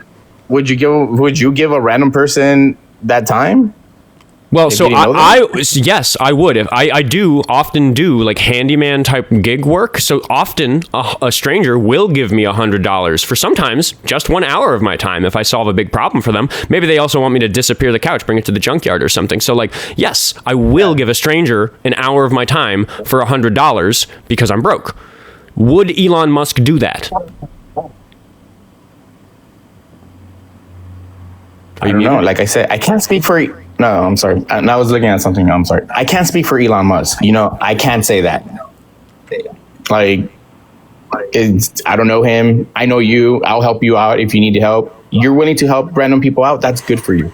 Do you think there's a shred of a chance of Elon Musk doing anything for an hour for $100? I mean, I don't know. How do you not know the answer to that question? You could pay me $100 to sit in a chair and stare at the wall for an hour. Do you think you could pay Elon Musk $100 to sit in a chair and stare at the wall? I don't know. Do you? I do know the answer. I do know because I understand economics. I know that wouldn't make sense for him to do. Why? If he's rich, he can pretty much do whatever he wants, doesn't he? He's rich because he understands that that's not a good use of his time. He's good at business. Okay. But you know him so well. I don't need to know him well. I don't need to know him well to know how much money he has, to know that it's a bad deal for him to spend his time doing that. Like I said, I don't know the man like that. You seem to do. So I mean, I know how much money I know how much money he has, and that's all we need to know. Okay. Well, do you really? Haven't done anything good, let's right? let's expand it. Let's expand it. If somebody offered me $100 to sit in a chair and stare at the wall, I would do it a lot. Like, as much as they'd let me. I would do it every day. I mean, your viewers are doing it. I am indeed. I am staring at you. They do pay me to stare at a brick wall. You're right about that. But again, I would do it every day. I would do it 8 hours a day. I might do it 12 hours a day. I might really grind and you like try. Man. I mean, if you're dude, look like. But do you think Elon Musk would? Do you think Elon? If I found this crazy gig, I don't care about Elon Musk. Like. Period. Like, you keep on mentioning like if I give a shit about him, I don't. One and two, it's like what I do care about is like, look, you're doing a business and that's awesome. Pushing out information, trying to build something, that's great. But at the end of the day, when you're asking for people for money and then you're like complaining about economic situations and you're like, well, give me money, but the things are bad in the United States. It's horrible. The cost of living is so high because, the orange man bad, but yet give me money because I need money to do this. Yeah. People see value in what's happening right now. Like this conversation that I'm having with you where we're trying to figure out why you can't understand that Elon Musk wouldn't do an hour of labor. Where they're at. And that's why they're stuck where they're at. Can I just answer what you just said to me? Because like it is at least a little informative, and it also allows me to like bake a commercial for myself into the conversation, which is always fun. But yeah, people see value in what I'm doing, whether it's because they are entertained by me, they just like watching, this is fun for them, or because they think that I have a chance of educating you. I don't think that's very likely, but a lot of people think I have a chance of educating a lot of other people by people talking to people like you. There's a bunch of benefits to this show existing. I just listed a few of them. So people see that and they go, you know what? I really want that Oscar guy to keep making his show. So they send me money and it's working. And here I am. I'm not able to do this 2 hours a day just because I have that much free time. It is because people are sending me money. It is strangers on the internet who are making this show happen for me and for you. Clearly worth your time. You've been here on the phone with me for 45 minutes. You've spent hours over the last few weeks talking to me. Like it is of some value to you, right? Like you like spending your time doing this for some reason, right? Yeah, I'm actually doing this for research, but yeah. Great. That's a reason. You have a reason for doing this. So I would love, by the way, if you like wrote a report or something, I'd love to read it. Please send me your research. But again, so there's this commerce thing that's happening where people want the world to change in this very specific way, which is that they want the Oskar Quentin show to be successful. They want Oskar Quentin to make more content. So there's a way to do that, which is to go to the link tree in my bio and send me money, or a couple of other things that you can do. So people see value and they choose to spend their money in that way. A lot of them think of it as charity because they think what I'm doing doing is so good that they feel good sending the money out so that they can make the world a better place by promoting my show, and then they don't actually have to do any of the legwork of making the world a better place themselves. People can disagree with me about whether what I'm doing is good for the world or just entertainment. It doesn't matter. The point is, I spend my time on this show, people see value in it, and they give me money, right? Like, so you recognize this like exchange of value that's happening? Yeah. But then what my point is, like, when they realize they don't get any return in investment, it's going to be a shocker. And what do you think that's going to happen? Do you think everything is an investment? Like a lot of people send me the money and they're just happy to have done it. They don't need anything from it. Okay. Even if I never make another video, they just are sending me the money because they already like made me a. I mean, what, are they going to go after you and sue you? Like, hey, I want my money back. You lied to me. Policies suck. Like, I don't make promises to people. I just do the show, you know? Like there's no recourse if they're unhappy with how I spend the money or unhappy with. Your hands are free, you know. So, but yeah, at the end of the day, people so trust me that me doing whatever I want with their money is a good thing. But you're selling them faulty ideals and faulty policies. That's what you're selling. You're selling a lemon. I mean, do you think, let me ask you this, el.chico.tech.edu. Do you think that I am lying or do you think I'm wrong? Do you know the difference? Yeah, you're doing both. You're lying and wrong. What's the difference? What's the difference between what? The both of them? What's the difference between lying and being wrong? One is you're saying something that's not true, and the other one, what was it? And you're wrong because you're saying things that are not factual. Okay, so both of them are saying something that's not true. What's the difference? What do you mean, what's the difference? Lying and being wrong are different, I think. There's a very important difference. You said that one of them is not telling the truth. One is not telling the truth, and two, the other one was you perceived something and it wasn't the correct in a factual way. Okay. Okay. So the difference. You're right. You're correct. I'll explain it better for the audience. Lying is telling something that's not true intentionally, and being wrong is telling something that's not true unintentionally. That's the difference. Is that maybe a better way to explain it? I guess, yeah. Okay, so when it comes to these big things, like my opinions about tax policy or any of the other things that we discuss on this show, like you think I'm doing both, but like when I say that Trump is a bad president and your life is going to be harder because of things that he's doing to the country, do you think I'm lying to you? Do you think I don't believe that? I mean, you're doing both. You're lying and you're actually being wrong. You're being dishonest. That would be lying. So you're saying that I'm lying. I actually think Trump is good. I actually think, so what you're saying is that I actually think Trump is good, but I'm lying to you that I think he's bad. Well, there's different levels of lying, right? Like, you know, like you're like a lie, and then there's dishonesty. Dishonesty is like, you know, you're lying, but you continue to sell it.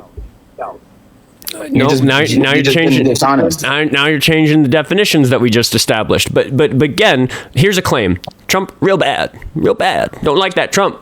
I wish it was Kamala Harris. That's my claim. I believe it would have been better if we. Okay, you can think that I'm wrong. I'm asking you if you think I'm lying. Do you think that I actually believe Trump would be better, but I'm lying and saying it's Harris so people send me money on Venmo? I don't know. Based on your perception, is like I will say you're wrong. I would argue, right? You recognize that you think I'm wrong. I'm trying to get you to imagine what it's like to be me and think and assess what you think is happening. Do you think I'm lying to my audience, or do you think I'm just like a total like moron and I have no idea what I'm talking about and I'm just making a fool of myself up here? No, I mean, for the most part, you're wrong. But I'm not lying. Not on that particular subject. Okay, so you do believe that I believe that Trump is a bad president and Harris would have been a better president, right? But you're wrong because we have facts. Yeah, you and I try to talk about facts a lot. You're not very good at facts, el.chico.tech.edu. You really struggle with facts. Well, what do you mean? How would Kamala Harris be any better? For the sorts of reasons we were discussing earlier that was the previous guest. I'm mixing you up with the previous guest because you're so similar. No, you're good. Sorry about that. No, that is rude of me, and I am genuinely sorry about that. I struggle with that because of my ADHD. Anyway, dude, I guess like I'm gonna ask a pretty mean question, and like I'm just going to like preface it by saying that I actually really want you to try to answer this honestly because I spend so much time talking to you. My audience is so fascinated by you.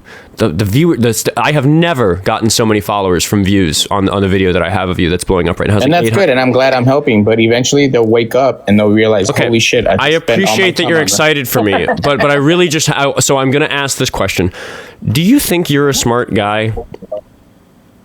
I'm a common smart guy. Yeah. A common smart guy. What is that? Yeah. I use common sense. Like, do you think that you would do well if you wanted to become something like an engineer or an author, like one of these things that really require all that brain work? Yeah, cybersecurity requires a lot of brain work. Is that what you do, cybersecurity? Yeah. Okay. I'll take a question from the chat. Can you define common sense? I actually don't know. Big brain for you? I actually don't know day to day what your job responsibilities for being involved with cybersecurity are. So I don't know. I don't actually know if your job is hard. I just making sure nobody breaks into your internet. Pretty much. That sounds complicated. What do you do at work? Yeah. Like what are your responsibilities? So right now I've started my own firm in regards to cybersecurity, helping community members understand like the dangers in not protecting yourself properly by having different passwords. Okay. And don't dox yourself, because I genuinely do not want you to be doxed. I do not want that. So don't name your company. Don't do anything silly like that. Because by the way, everybody, this isn't one of the evil ones. This is one of the fools. Like, I don't think el.chico.tech.edu. I mean, you have some positions that really make me think you are probably a bad person, but I think that for the most part, you're just like deeply, deeply misguided. But so you started your own firm. I would love to know more about that. Please speak generally so you don't dox yourself. Yeah, so cybersecurity education for community members and small business owners. Okay, if I was a customer of your firm, what does that look like? Okay, you'll get one free evaluation on your threat on your internet domain. Oh, what does that do for me? I don't understand. Okay, so let's pretend I have a website. Like, like oskarquentin.com or something. I should probably go plant that username before somebody steals it. But anyway, let's pretend that you need to buy that domain. Yeah, you go get that domain right now, because I think you're good. You're good. You're very good, and I think you should buy that domain ASAP. Okay, yeah, probably. But mods, somebody go buy it. I'll pay you back. Anyway, Oh, here's a good question from the chat. What is an SQL attack? I actually happen to know what an SQL attack is, because I'm pretty a SQL attack? Oh yeah. My god. Yeah. It's using certain format in order to get into like a database. If a website's using a database, they could use a particular search and then get into your website. Guys, that's correct. He actually got that right. I'm amazed. Because that's SQL attacks are like kind of complicated to understand. But yeah, when you like go to the search bar on a website and instead of typing a search, you type some code. You type some SQL code so that when the search engine sends that query to the database, instead of using the database the way the search engine is supposed to, it runs the code on the database. It tricks it into doing stuff. I cannot believe you got that right. You just became so much more interesting to me. Maybe I don't know. But yeah. So I do consultation for customers and let them know, like, hey, in order to mitigate, a lot of scam. The reason why you get so many spam emails is because you just give your email away to a bunch of companies. So it's like how to protect yourself from being scammed and ripped off. Okay. I can't believe you got that right. That's so interesting. Okay. So in what ways do you help a company's cybersecurity? What do you actually do to improve it? Like, if you give a consultation, what sorts of things might you say, oh, we need to fix this? Like, what are the things? Yeah, so I do like a small pen test and kind of like look throughout their whole infrastructure and their internet systems and tell them like, hey, you have too many ports open. You're still using WPA2. You need to change it to 3 because 2 has already been compromised. So things like that. I'm so impressed. This is so cool. You know something about something. I'm getting flustered about it. I cannot believe you are competent at cybersecurity. The chat is like pointing out like nuances in what you said, which is like you're not very articulate, so you're not doing a very good job explaining these things. But you are right. I just dumb it down, man. I dumb it down so people could understand it. Yeah, that's remarkable. Okay, so you started your own business. You manage everything. You manage the money. You do you do everything. For the most part, right now, yeah, I'm trying to bring some people on too. But okay, you said for the most part. Is it a sole proprietorship or is it not? Do you have anybody else who works at your firm? no, it's just me. Okay, so the answer is yes. You do all the work yourself. No, I mean, I have my wife that helps me out. I have my neighbor that helps me out. It's a community kind of thing. You run a community-run cybersecurity firm? What? Why? What do you mean? I mean, your wife helping you out, that makes sense. And maybe your buddy across the street. But like, how long have you been running this firm? So I started it last month, actually. Okay, all right. How's it going? It's going very well. A lot of people in my community are very excited that I'm providing these services because there's no service in our area that does that for individuals, and we've seen a huge increase in fraud and spam and people being ripped off. So I did an analysis and I said, hey, I think this is a really good market to start this firm. Okay, I guess it's all collapsing now because I thought that maybe this was actually your job where you made money. Have you made any money doing this? Yeah, I made some money. Yeah. Yeah, but is it paying your bills? I made money the first time somebody sent me $5, but that I didn't go around telling people I'm making such good money streaming. I mean, $4,000 for a contract, that's not bad. That's pretty good. What are you going to do for that $4,000? And reinvest it to grow my firm. No, what are you going to do for the customer that gave you $4,000? Oh, so what we're doing for that customer is we're actually ripping off their old infrastructure and we're actually going to update all their equipment and actually run cameras. So the reason why it's so expensive because I got to put new drops, like, Ethernet cable drops, and then add more security cameras to their infrastructure. And then I have to segregate their VLANs and stuff like that. So it's a big project. I'm beginning to think you're just a troll now. You've penetrated deep if that's the case, because I really was convinced that you didn't understand the hamburger. I was really convinced that you didn't understand that Elon Musk wouldn't do an hour of labor for $100. I'm now doubting it. That's the thing. Is like, not everybody thinks like you, dude. Everybody thinks openly and they question things. And that's how we come out very successful, because we do analytics. We analyze things. And that's why but what I'm not understanding, el.chico.tech.edu, is that I've seen you try to analyze things, and you're not somebody that I would give any money to if the goal was to get things analyzed. So you just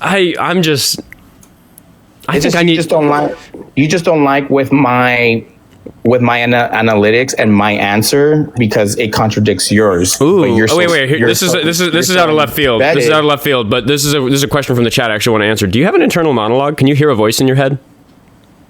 Do I have an internal monologue? Yeah, like, can you hear, is there a voice in your head? Like, I can think about the things I'm going to do today, and then as I do that, there's a voice in my head, and the voice is going like, oh, I need to edit this stream when it's done. I need to edit yesterday's stream because it's not up yet. Like, there's words that I can hear in my imagination about, like, what I'm thinking about. Do you have that?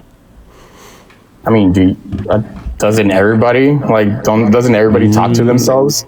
Well, I'm not asking you to talk to yourself. I'm asking you to not move your mouth, but to imagine a voice in your head that is talking to you. Because no, not everybody can do it.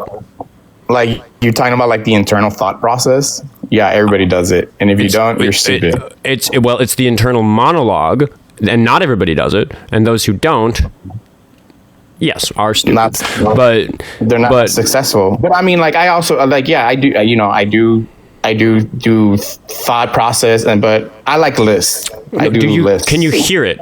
Does it, like, I can imagine, it sounds like me. It sounds like me talking in my head. I can hear my own voice. Yeah, even when I'm conscious. Even when I'm not talking. Can you hear your own voice in your head when you're not talking? I mean, I don't really pay attention to it like that. I don't think you have an internal monologue. What do you mean? Like, I don't be like, oh man, that sounds like me. Okay, I'm good. Like, no, I just don't really pay attention to it like that.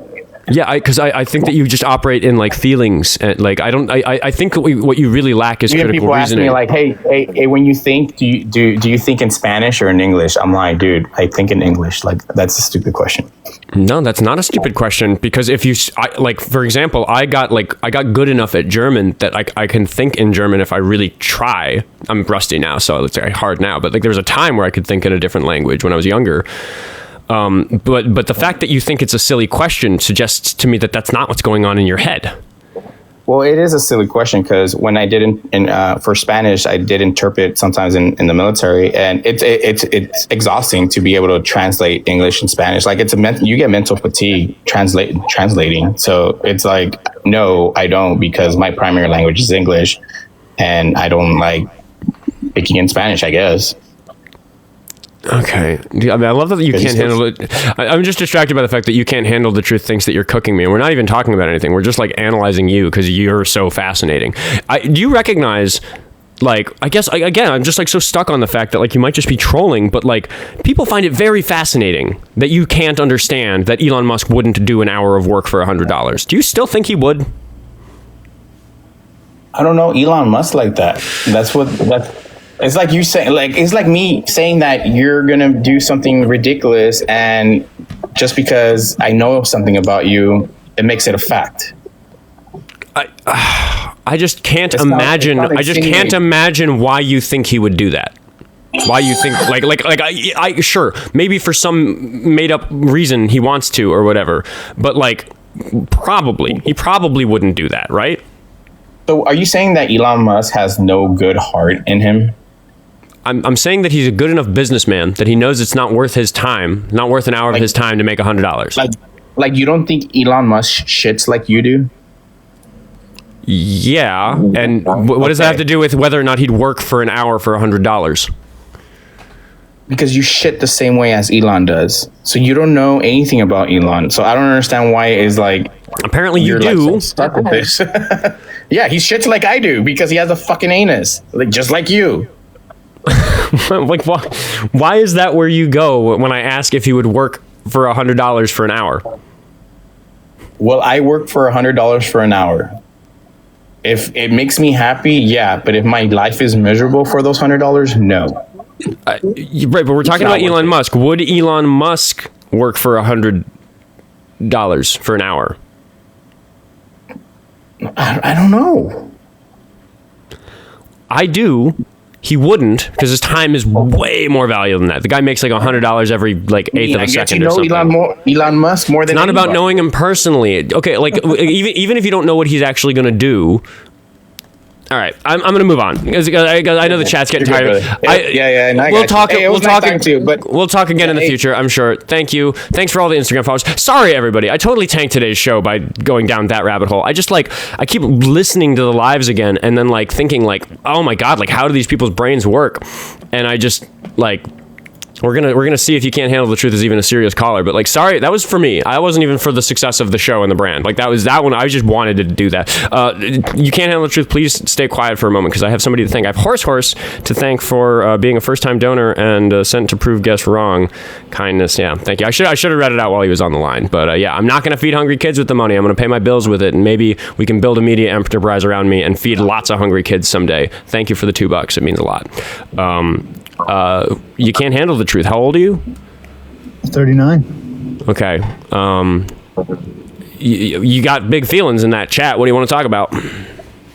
No, it was just painful to listen. You try to degrade this gentleman who's clearly knowledgeable in his field, and I was surprised that he was knowledgeable about cybersecurity. I gave him the W on that. I didn't degrade him at all on that.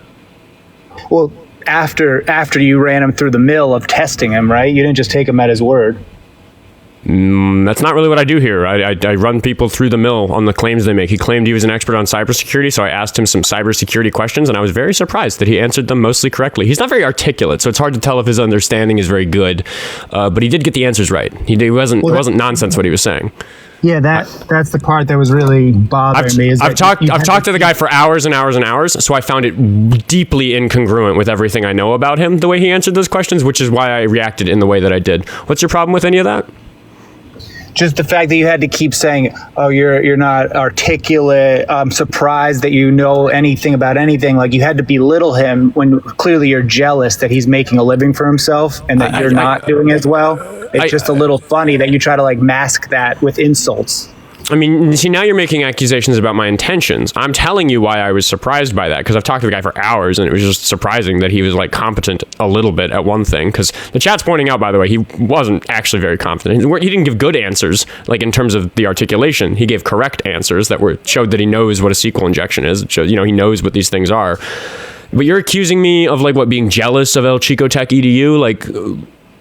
You really think I'm jealous of that guy? Diminish everything he said. You're trying to diminish everything he said. Like, as soon as you saw an opening where you thought he wasn't making money doing it, you're like, "Oh, it's falling apart." And then he's like, "No, I got a $4,000." Well, no. It's that if somebody tells you that they run a business, and I go, "Okay, that means a lot about you. That means you're probably pretty good with money. That means you understand investment. There's all these things." But then if I find out that it's a business you started like in the last few weeks, and it hasn't really proven itself yet, and it hasn't been long enough for you to see any of the consequences of running a business irresponsibly, that then takes away what it means about you to run a business. I would go, "Oh, that all those things I suddenly thought about you when you said you run a business, when I found out it was a brand new unproven business, then I recant those things. I no longer think those things about you. I'm back to being agnostic about whether or not you're good at running a business."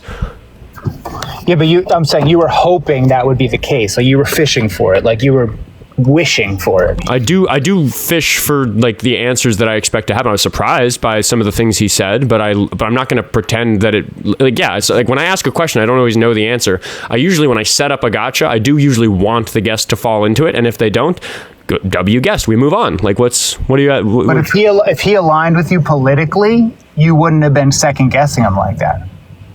Yeah, I would. I second guess people who are on my side all the time. Everybody, I posted the video about the video of Hillary Clinton doing a crazy thing that I can't say on here because it's misinformation, and a lot of people on the left told me it was real. And I had an in-person conversation where somebody on the left thought that the Alex Preddy video of him kicking the taillight was AI, and they were like, "Dude, Oscar, how do you not know this? That's AI." And I said to my friend, I'm not going to name them because they're kind of a friend of the show, I said, "Hey, do you want the official Oskar Quentin statement on how that's definitely not AI?" And I gave the lecture. I give pushback wherever I see it necessary. You're just accusing me of things I don't do.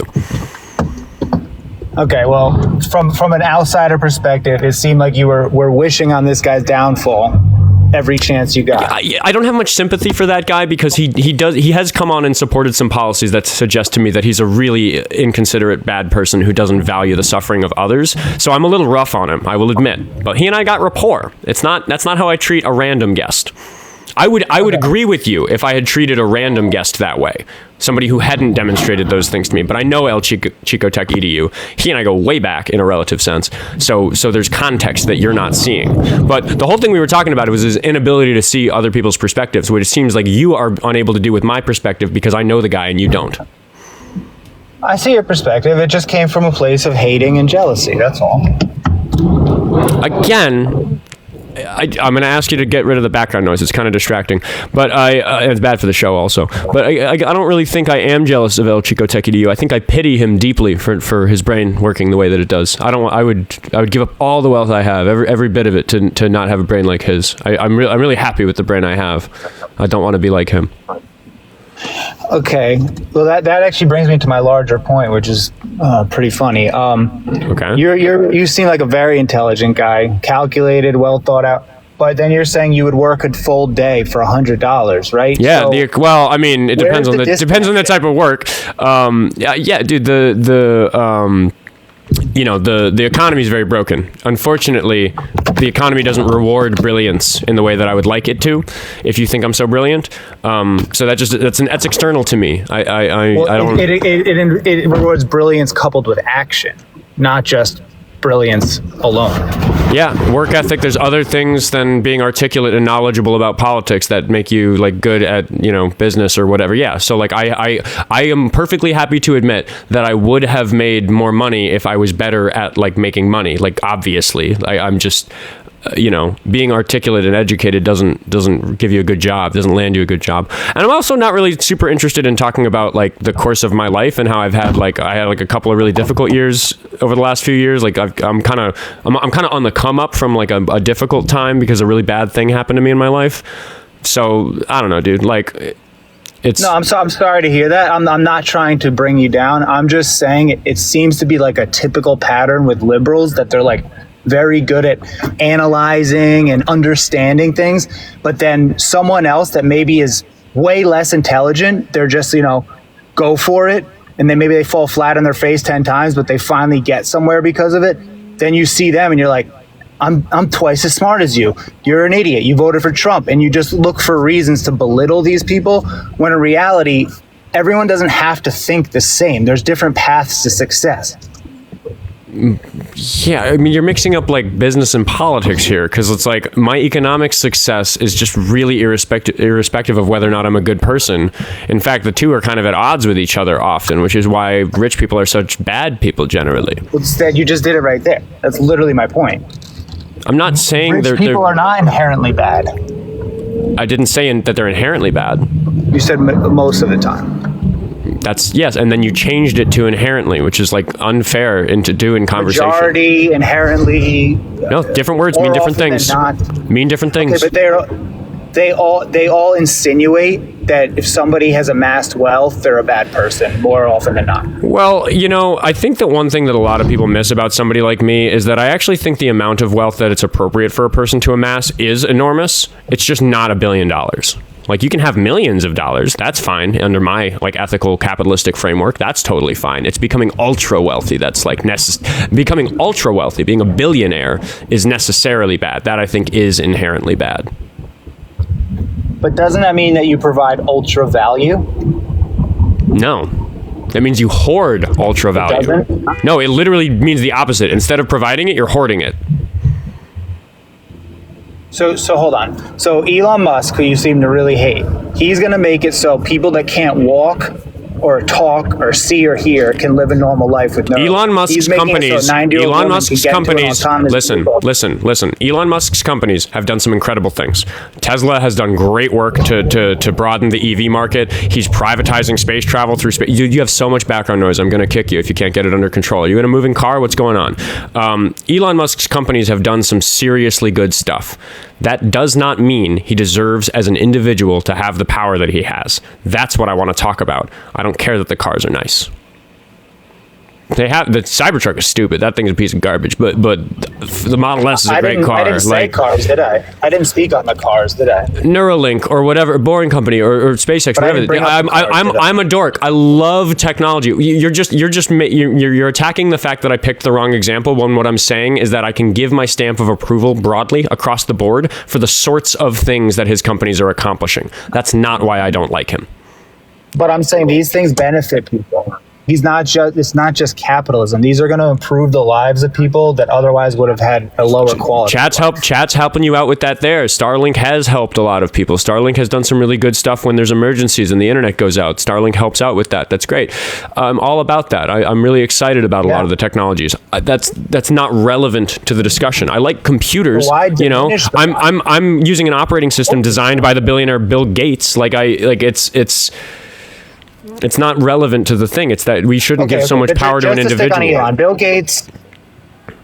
Gates is another story. I'm talking specifically on Elon. Okay, Bill Gates has also done really good things for the world, but he's not sitting on a yacht. He's not sitting on a yacht all day enjoying his riches. He's reinvesting it to continue to help people. You don't think that Elon Musk is enjoying his riches? You think that he's such a charitable guy that he spends every moment of his life working and he doesn't have leisure?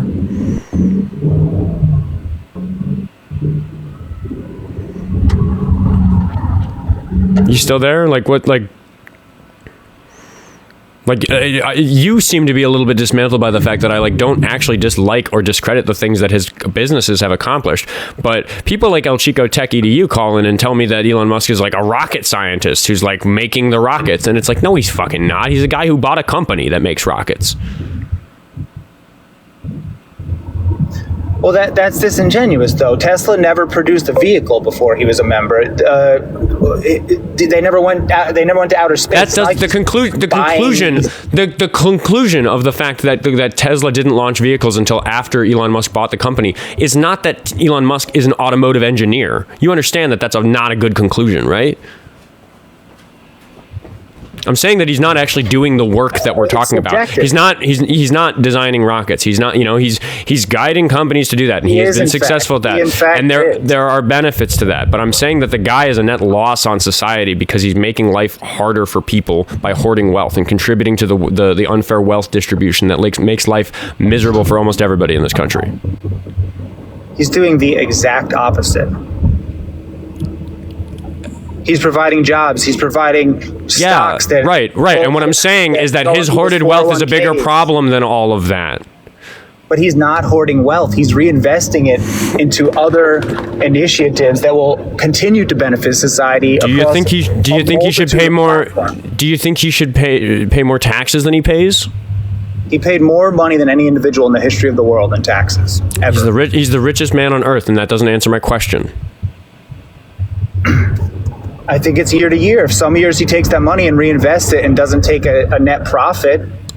Do you think the world would become a better place if we increased the percentage of taxes that Elon Musk has to pay? Personally. Maybe for the first couple years, and then it'll plateau off and be a diminishing return. What?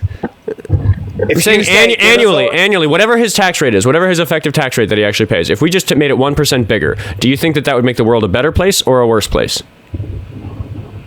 I think it would be negligible. So we're going to trust the money in the hands of the government, and 1% increase in Elon Musk's tax bracket is not a negligible amount of money. I'm saying the impact would be negligible because by the time that money gets to where it needs to go, it would be null.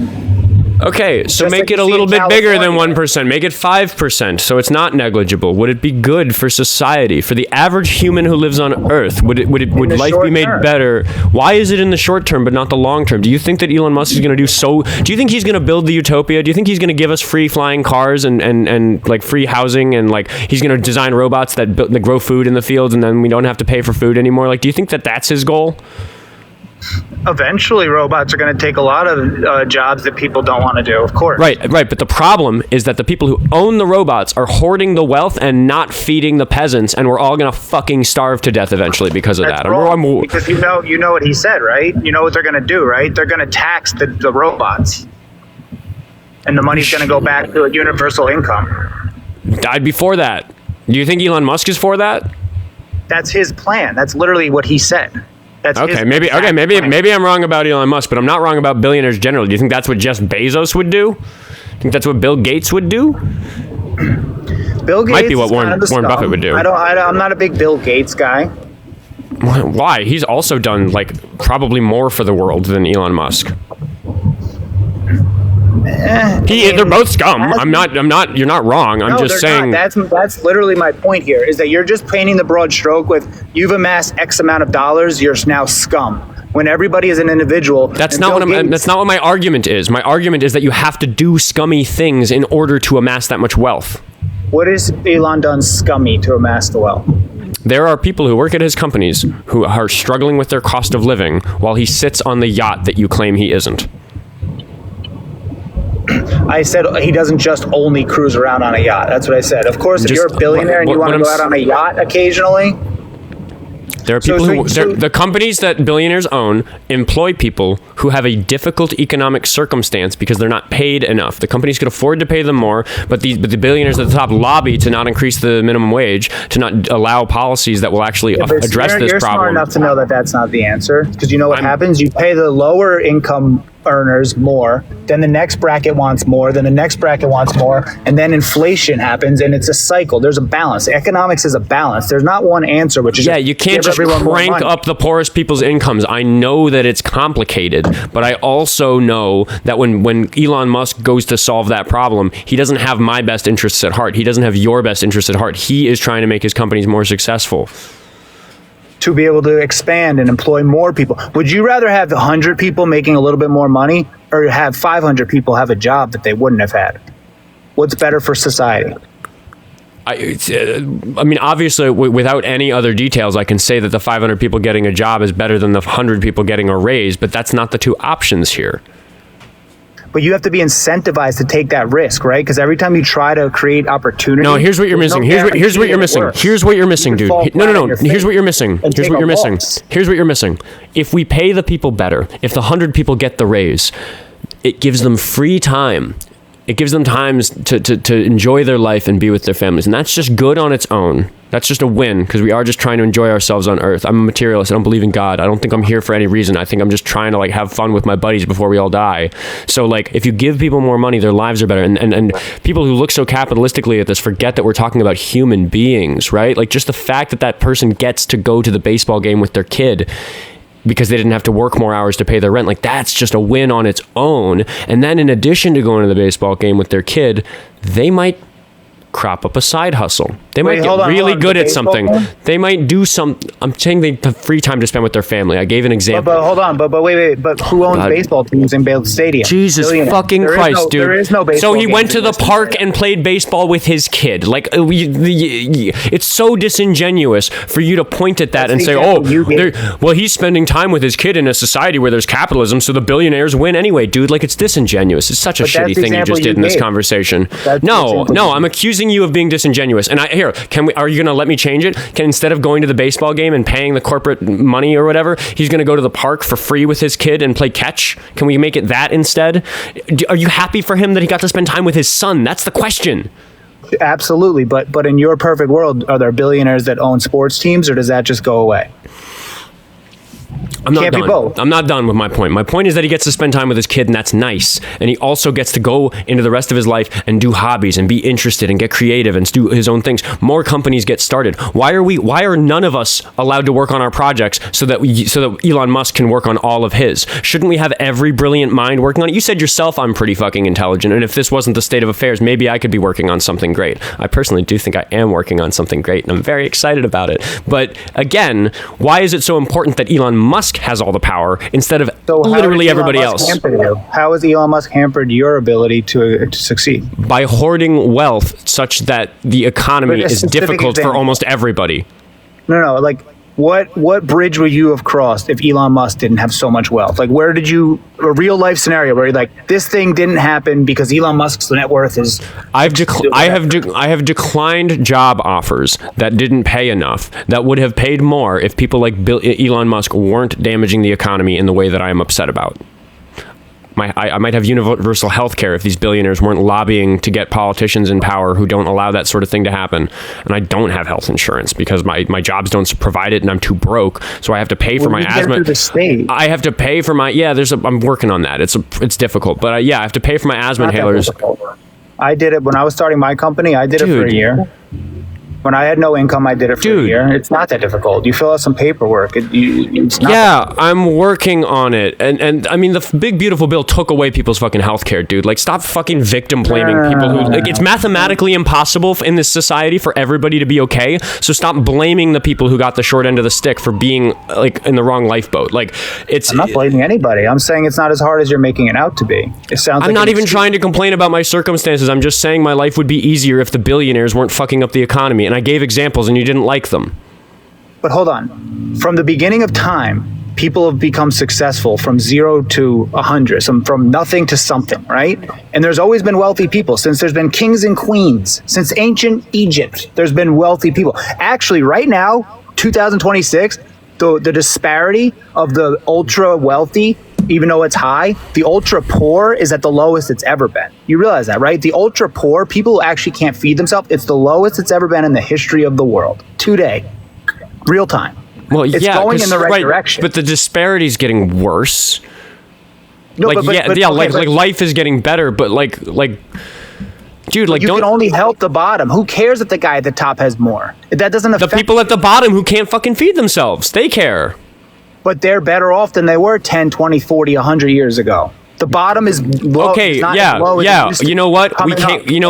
We came up with a vaccine for smallpox. Therefore, billionaires can be evil. Like, yes, life was harder in the past. We're trying to equalize it so that everybody's life is good and have their needs met. The problem that we have is that a large number of people don't have their needs met and aren't able to spend time with their families and aren't able to work on their cool, interesting projects that could make even better companies than the ones that Elon Musk runs because they're fucking slaving for their bills. I got lucky. I'm so lucky that I also couldn't do that because I had to slave for my bills. So I got to live stream like once a week or so. Like when I had a couple free hours when I felt up to, I was streaming at like 2 a.m. So I was like really grinding on it, but I had success at it. I beat the system by being so entertaining that people gave me a job of just like being myself and doing whatever I want, which is effectively what's going on with me on social media right now. Fucking thanks everybody. It's incredible. But I'm the lucky one. My friends around me are like, oh my God, Oskar got a meal ticket. Oskar has 30,000 followers across all the platforms now, and it's growing so fast he can't keep up with it. Are you lucky or you worked harder than your friends? I'm lucky, dude. I'm lucky. You're lucky or you worked hard? It's both. Everybody's working hard. Why do I get a meal ticket?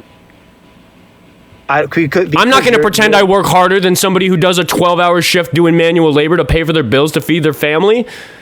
I like what I'm doing more than I would like that work. I think it's more skilled labor in a lot of ways. I taught public speaking for a lot of years. I've read hundreds of books as an adult. Like there's reasons I'm good at this that I can be proud of, but it doesn't mean that I was like, it's not like you can just go into a building and say, hey, I'm really articulate. Can I have a career being a debate live host? And they're like, oh, good job. Here you go. No, like I had to, there's all the things in my past that made me good. To hone those skills and cultivate those skills, right? When I was 15 years old, I got drunk with my buddy Liam, and me and Liam slept on the floor of his parents' living room, and when we got peeled off the floor by his parents at 10 a.m., the place that I went was a little theater in Brooklyn because that's what he did on his Saturday mornings. His dad ran the theater, and then I became a student of the acting group there because I had so much fun, and then that place gave me the job teaching public speaking because I was such a good acting teacher and I knew about science because I went to a STEM school, which was also very lucky because I grew up in a place that had a good free STEM school. I grew up in New York, so I all this luck happened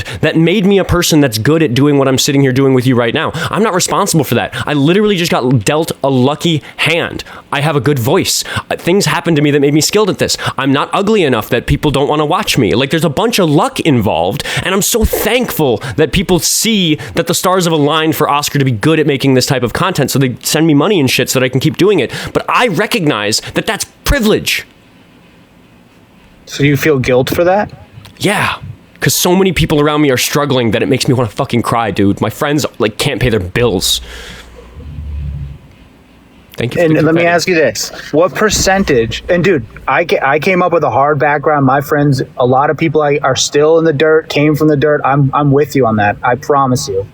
But do you think it's more beneficial to tell someone that needs to get somewhere in life, hey, it doesn't matter what you do because the billionaires control everything, or say, try your best, sacrifice, save your money, don't go out and spend it on alcohol or entertainment. I think no, dude. I think that the fact that I just went on that rant and then you just like kept ranting instead of actually addressing what I just described to you demonstrates to me that you're exactly what you're saying. We're having a conversation. Got another one of my broke buddies on the call. Everybody say hi to Derek, Dr. Dankenstein for 2069. What? Yo, what's up? Yo, how's it going? Not so great. I'm very upset. The guests have got me upset. I was made stupider by talking to el.chico.tech.edu for an hour, and now this guy thinks that the billionaires are not fucking it up for the rest of us.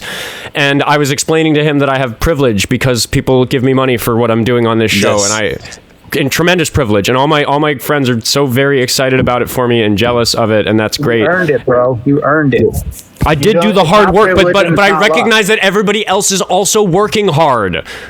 I was working harder before this show took off because the labor I had to do to survive was worse than this. So I have the privilege of doing this instead, and I am sad that everybody else is actually working harder than I now feel like I am, even though I am putting the fucking hours in. I'm kind of double timing it right now. Please, more donations so I can quit my day job. Take that message to say it's not even worth trying. You realize most people will interpret your message as it's not even worth trying. No, what you should interpret it to mean is we should fix the system. Tori sent me $5 and said, fuck Elon Musk. Fuck Elon Musk. Thank you, Tori. Appreciate you, Tori. Like, but you can handle the truth. You think it's just important to give an inspiring message? Or what's absolutely, yeah, yes. I think that he literally built something for himself despite the odds. I'm very proud of it. I'm very, very proud that all these things in my life that add up to me being good at being a debate host are now paying off in a way that's very exciting for me. I'm also working very, very hard. I really am giving up my social life. I mean, Derek fucking knows. He knows me in person. Like, he knows the type of hustling I'm doing right now. But it feels easy to do because I know that I like won the lottery. I have this opportunity. The analytics on my social media account suggests that I'm probably going to be doing social media full time very, very soon, and probably for a very long time. And I literally feel like I won the lottery, but to cash the ticket, to get the winnings, I need to work really hard. I need to work like 12 hours a day on this, and it's absolutely insane. That be your message? Not do you think not everybody can go. Not everybody can go be a debate live host. Of course, there aren't enough to be that though. You could be an IT guy that does community IT. Like I don't blame. Even though you think he's a moron. I don't blame people for failing to invest in themselves and get lucky in the way that I have when they're so fucking busy working that they don't have time to sleep or eat. But when they work their ass off all day, then they come on and they skim TikTok for a few minutes, and the message they get is the billionaires control everything. It doesn't matter what you do, you're fucked anyway. Then you're robbing them of that same opportunity to maybe do the same thing you did, which is get better, improve. So you're saying this is a threat to you then, that like you're not, if you don't get this message, you won't be doing all the improving? I'm saying that the percentage of your success is about 90% you and 10% circumstance. Call it 80, whatever you want, 75, 25. How successful are you, sir? Like, what exactly are you? I'm assuming you're practicing what you're preaching, correct? Absolutely, 100%. So you are like a millionaire now? I came from zero, and I'm on my way to exceeding all expectations of anybody that knew me on my way up. Friends, family, whatever you want to list it, however you want to paint that picture. How are you doing? It sounds amazing. What are you accomplishing? Like, what's your method of making money? I'm in construction for one. I build houses. Oh. I do real estate investment. And for 15 years, I was the guy carrying the cement up and down the stairs and breathing in dust doing demolition for 15 years, making $100 a day, $120 a day, coming home with my body fucked up, no money in my pocket. Like, what the fuck am I doing with my life? Being a liberal Democrat, saying this is the system's fault. For 10, 12, 15 years, I did that. Then finally, I said, I'm going to fucking die one day. What do I have to lose? Let's stop thinking like the system is rigged or it's all against me, and take some risks. And then I fucking fell flat on my face for another 5 years and took a lot of lumps, lost tons of money, worked for free for literally years, killed myself physically, and only after I gotta kick him. You're not allowed to say that phrase. He said the words. Oh yeah, no, that sucks. It's just, dude. As much caller as I know you're listening, caller. As much as I don't like you, you are welcome back another day. I cannot have you on my show today. Saying those words is nuclear for the TikTok TOS. I have been banned for accidentally saying those words. I got a 3-day ban at the beginning of my stream today, Dr. Dankenstein. Was it really? Yeah, a caller came up, said the F word. I kicked him, and I got a 3-day ban. The appeal worked though today, so that's why I'm live. I got back in. Oh, sure. I think it might be friendly time. That was fucking, my God. Like, I don't know. I don't even know. Okay, sorry everybody. I know today's stream was kind of like me just like trying to figure out two of my really unintelligent regular callers who you probably know who I'm talking about, Derek.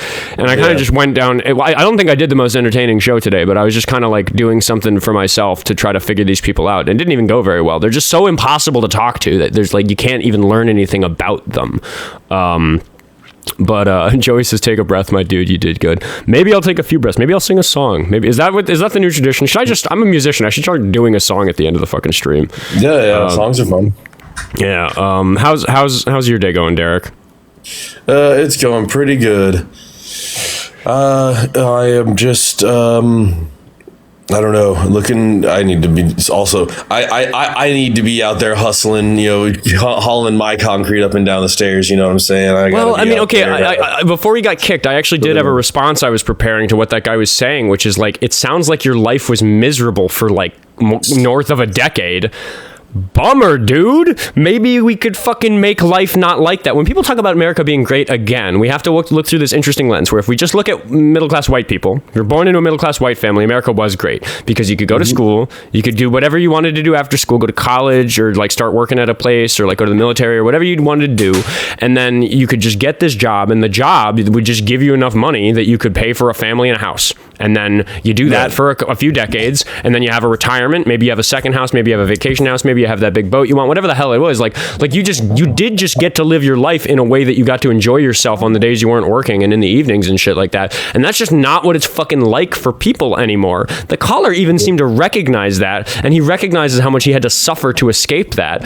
And we're sitting here like, can we go back to not doing this? Not fucking starving and, you know, people spending the first 20 years of their adult life suffering instead of enjoying themselves so they can just barely make it, all to have like nothing at the end. Like, it's just fucking like, yeah, I don't know. These people make me so angry. Like, and when I say they make me angry in like a way that like, oh, I accidentally set up a rose gold gift that's 1 rose. That'll probably fill up quickly.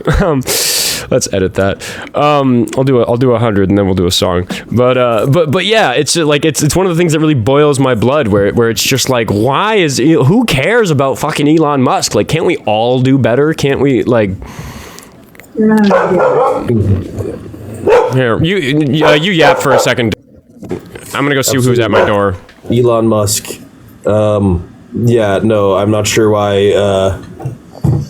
I would rather we have more like millionaires, less billionaires. You know, we could kind of restructure shit to. I don't think we need to have this government that can be run by entirely just. You know, that's a problem with democracy is that it's very easy for rich people to overrun, you know, it's easy to buy votes in democracy. And this kind of happened in Rome. This happened in like Athens. This happened in a lot of democracies that things became, started getting run by rich people. But yeah, no, now you're at the part of the cycle where rich people are running all the shit. And it's really not great for the average person. They have like Elon Musk has no incentive to like want to pay people more than he has to. Like, well, and that's somebody in the chat kind of said it, where it's like there's 200 people deciding 8 billion people's fate, and it's like, yeah, the number of actual bad guys in the world is small. You know, like I don't think it's red versus blue. It's like 10,000 powerful people in this country versus the rest of us, and like, I mean, again, it's like 100 really bad ones, but like there's like 10,000 that are like that wealthy, where like they're really the problem, and it's like, are we really going to allow hundreds of millions of people to slave in the way that we just described to make these 10,000 people's lives better? Like that's just like absolutely 900 in the US as well. That's billionaires, but there's, you know, other people in this group of just like generally like hundreds of millions is still too wealthy, and that's a bigger group. And then there's people who work at the government who are powerful. We'll bring Will. So like even then, like the top people on the top. Oh, one thing I did want to say is that the Epstein files also removed like any trace of doubt in my mind that it's like truly is a bunch of billionaires running the scene, making everything work only for them. Like, because you could like, now we have access to their private, you know, writings to each other, and like, yeah, that's what they're doing. They're not even like subtle about it when they know we're not around. Anyway, Will's here. Yeah. How you doing, Will? I got this thing back up. I'm doing good. Good. Man, if only music worked over live streaming, I could do so much collaboration. But because of the delay, it's impossible. Like, I was gonna say I'm gonna have to drop down if that's the case because I cannot carry a tune at all. Yeah, did I not set the rose goal? I did, didn't I? It's so. I saw you set it to 1, and then it was quick. Oh no! I there we go. I forgot to hit confirm. No, I'll put the guitar away. We'll do the rose goal, and then I'll sing 16 tons or something. But yeah, it's so frustrating that so many people don't recognize that like they're simping for this ridiculously small group of people who are causing like everybody on the planet to suffer. Their breath must stink of boot. Like it is just boot all day long because the way that they glaze these billionaires is infuriating. And also the way that they throw out misinformation that they're handed by these billionaires is incredibly frustrating. Like when the last guy was talking about how people are better off today, they have the best. I think that was the hyperbolic rhetoric he used. That's so incorrect. Like in the U.S. at least, the disparity in wealth is at like pre-French Revolution levels. I would love to know by like what metric he's coming up with his, least amount of poverty.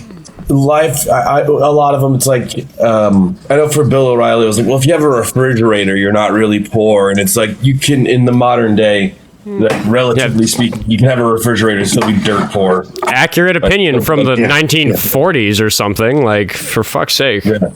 Yeah, I mean, to Oscar's point that he made when the caller was on about how, we've eradicated smallpox. That's great. It's also like, yes, we are more capable of feeding people globally, but at what cost? You have to buy, genetically modified seed, and then you have to buy the fertilizer from the same giant petrochemical company that's going to also give people cancer because they don't have any ethics, because they have to maximize profits for their shareholders. And it's just like, it's devastating, but we're not necessarily better off. Well, yeah, and I mean, I'll keep trying to explain it to people, but I'm actually going to kick you both off my show, sing a song, and get out of here, because I got video editing to do, so thanks for hopping up, both of you.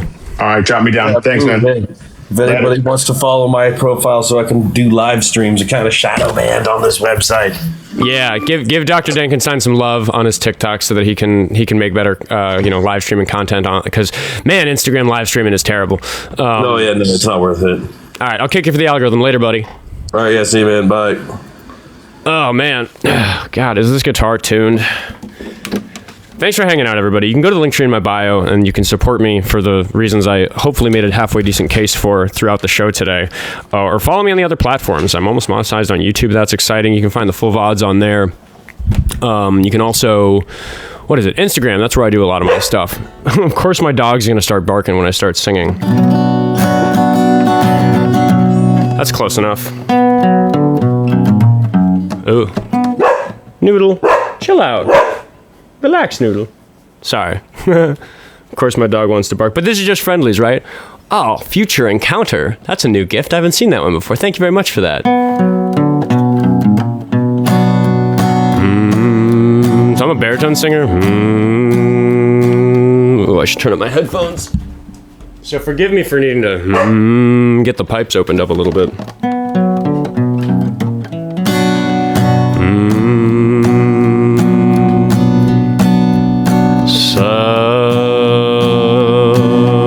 People say a man is made out of mud. A poor man's made out of muscle and blood. Muscle and blood, skin and bone. A mind that's weak and a back that's strong. You load 16 tons. What do you get? Another day older and deeper in debt. St. Peter, don't you call me, 'cause I can't go. I owe my soul to the company store. Can't play the lick today.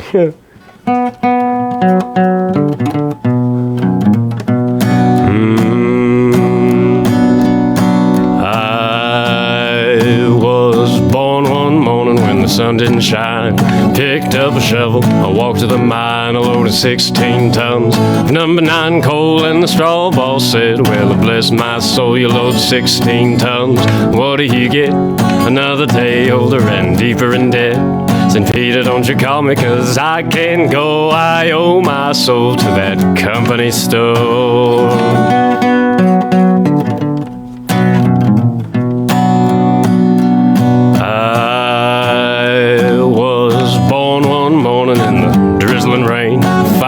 Trouble, my middle name, I was raised in the cane, bricked by an old mama line, and no high-toned woman make me walk the line. You load 16 tons, what do you get? Another day older and deeper in debt. St. Peter, don't you call me, 'cause I can't go, I owe my soul to the company store.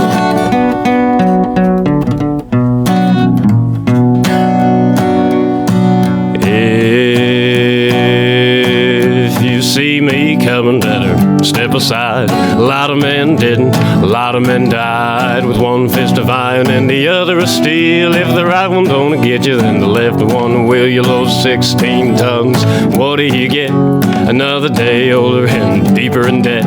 St. Peter, don't you call me, 'cause I can't go.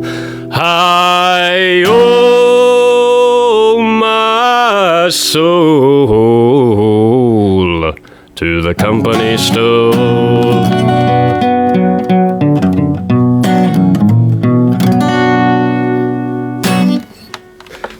It's like really hard to be warmed up musically after talking for 2 hours. Like my pipes get going pretty quickly, but like my ear and my rhythm is like all... I'm all angry at those guests.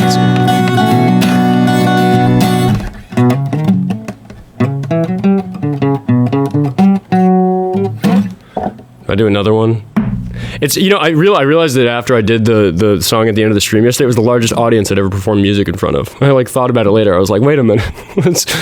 I don't know if it counts, you know. In person, I don't know what it is. It's probably like 50 or something, but like it's definitely bigger than that. Thanks for the claps. Thanks for the gifts, everybody. I'll do one more. Yeah, my username on Instagram is Oskar Quentin Music, because Oskar Quentin was taken when I made the account like a year ago. And everybody's like telling me to give up on the music. Like, oh, you gave up on the music to like go do this stuff. And I'm like, music's still happening. But I should just do songs at the end, because I don't care if I lose the viewership. I'll do one more, and then I'll get out of here. Let's do the bar song.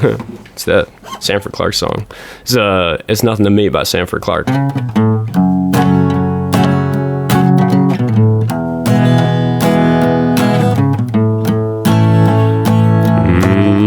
Gotta find that A. Those are two not Johnny Cash songs sang by a person who sounds like Johnny Cash. So people always ask if those are Johnny Cash songs. They're not. Sanford Clark, the first one was Tennessee Ernie Ford. Pretty remarkable. There's still 80 of you watching. I appreciate it. You're the guys who stay for the music, which means I have some kind of fans. But let's see. I'll read the chat for a moment and then I'll get out of here. Thanks to everyone who made it to the end of the stream. You guys make this awesome. Yeah, W's for the mods, right? Like, I mean, they're the ones doing the work. Bane says, I say, damn, dude, that was fucking awesome. See, now it feels weird to read the stream at the end because it's just a bunch of compliments, and it's like, I'm going to sit here and read compliments. Somebody said, Derek says gay. Oh, it's not the right Derek. I thought it was the gay Derek calling me gay. That would have been a compliment, but no, it's okay. Call me gay. I don't know, dude. Like, even if we're gonna be like old-timey, like Republican, like, you know, offensive people, like, I'm pretty sure that performing that type of music is like not what those people think that gay is. Anyway, Grace says, giving chills. Appreciate that. We're heading back to company towns and stores. Yeah, it's fun singing 16 Tons after that conversation. That was fitting. Jen says, fucking amazing. Skull Kid says, W host. Anyway, Danny says, I'm surprised you didn't cry while you're singing. I don't think that was a compliment, but I do cry sometimes when I'm singing. It's very emotional sometimes. Some of the songs. Anyway, let the show run too long today. Today was a weird one, guys. I don't know. I just wanted to like understand those guests better instead of actually debating politics, and it just didn't really work out. So I'm sorry for that. But tomorrow's stream is going to be at the same time, 1 p.m. And then the normal stream on Tuesday, 10 to 12 Central Standard Time. All this 10 to 12 in the morning on Wednesday. Thursday is going to be an evening one, 4:30 p.m. That one's going to be a short one because I'm busy on Thursday. And then after that, it's going to be 10 to 12 every day for like a while. People are asking me about song requests. Message me, because I love listening to songs that people hear my voice and want me to sing. They're often songs I should sing, so please DM me those so I remember. 10 to 12 Central Standard Time is the goal, and I'm like real close on quitting my day job about this show, so the gifts and stuff really help. Because I'm really angling for that. Anyway, I'm just yapping at this point. You guys have a lovely day. I'll see you tomorrow at 1 p.m. Central Standard Time.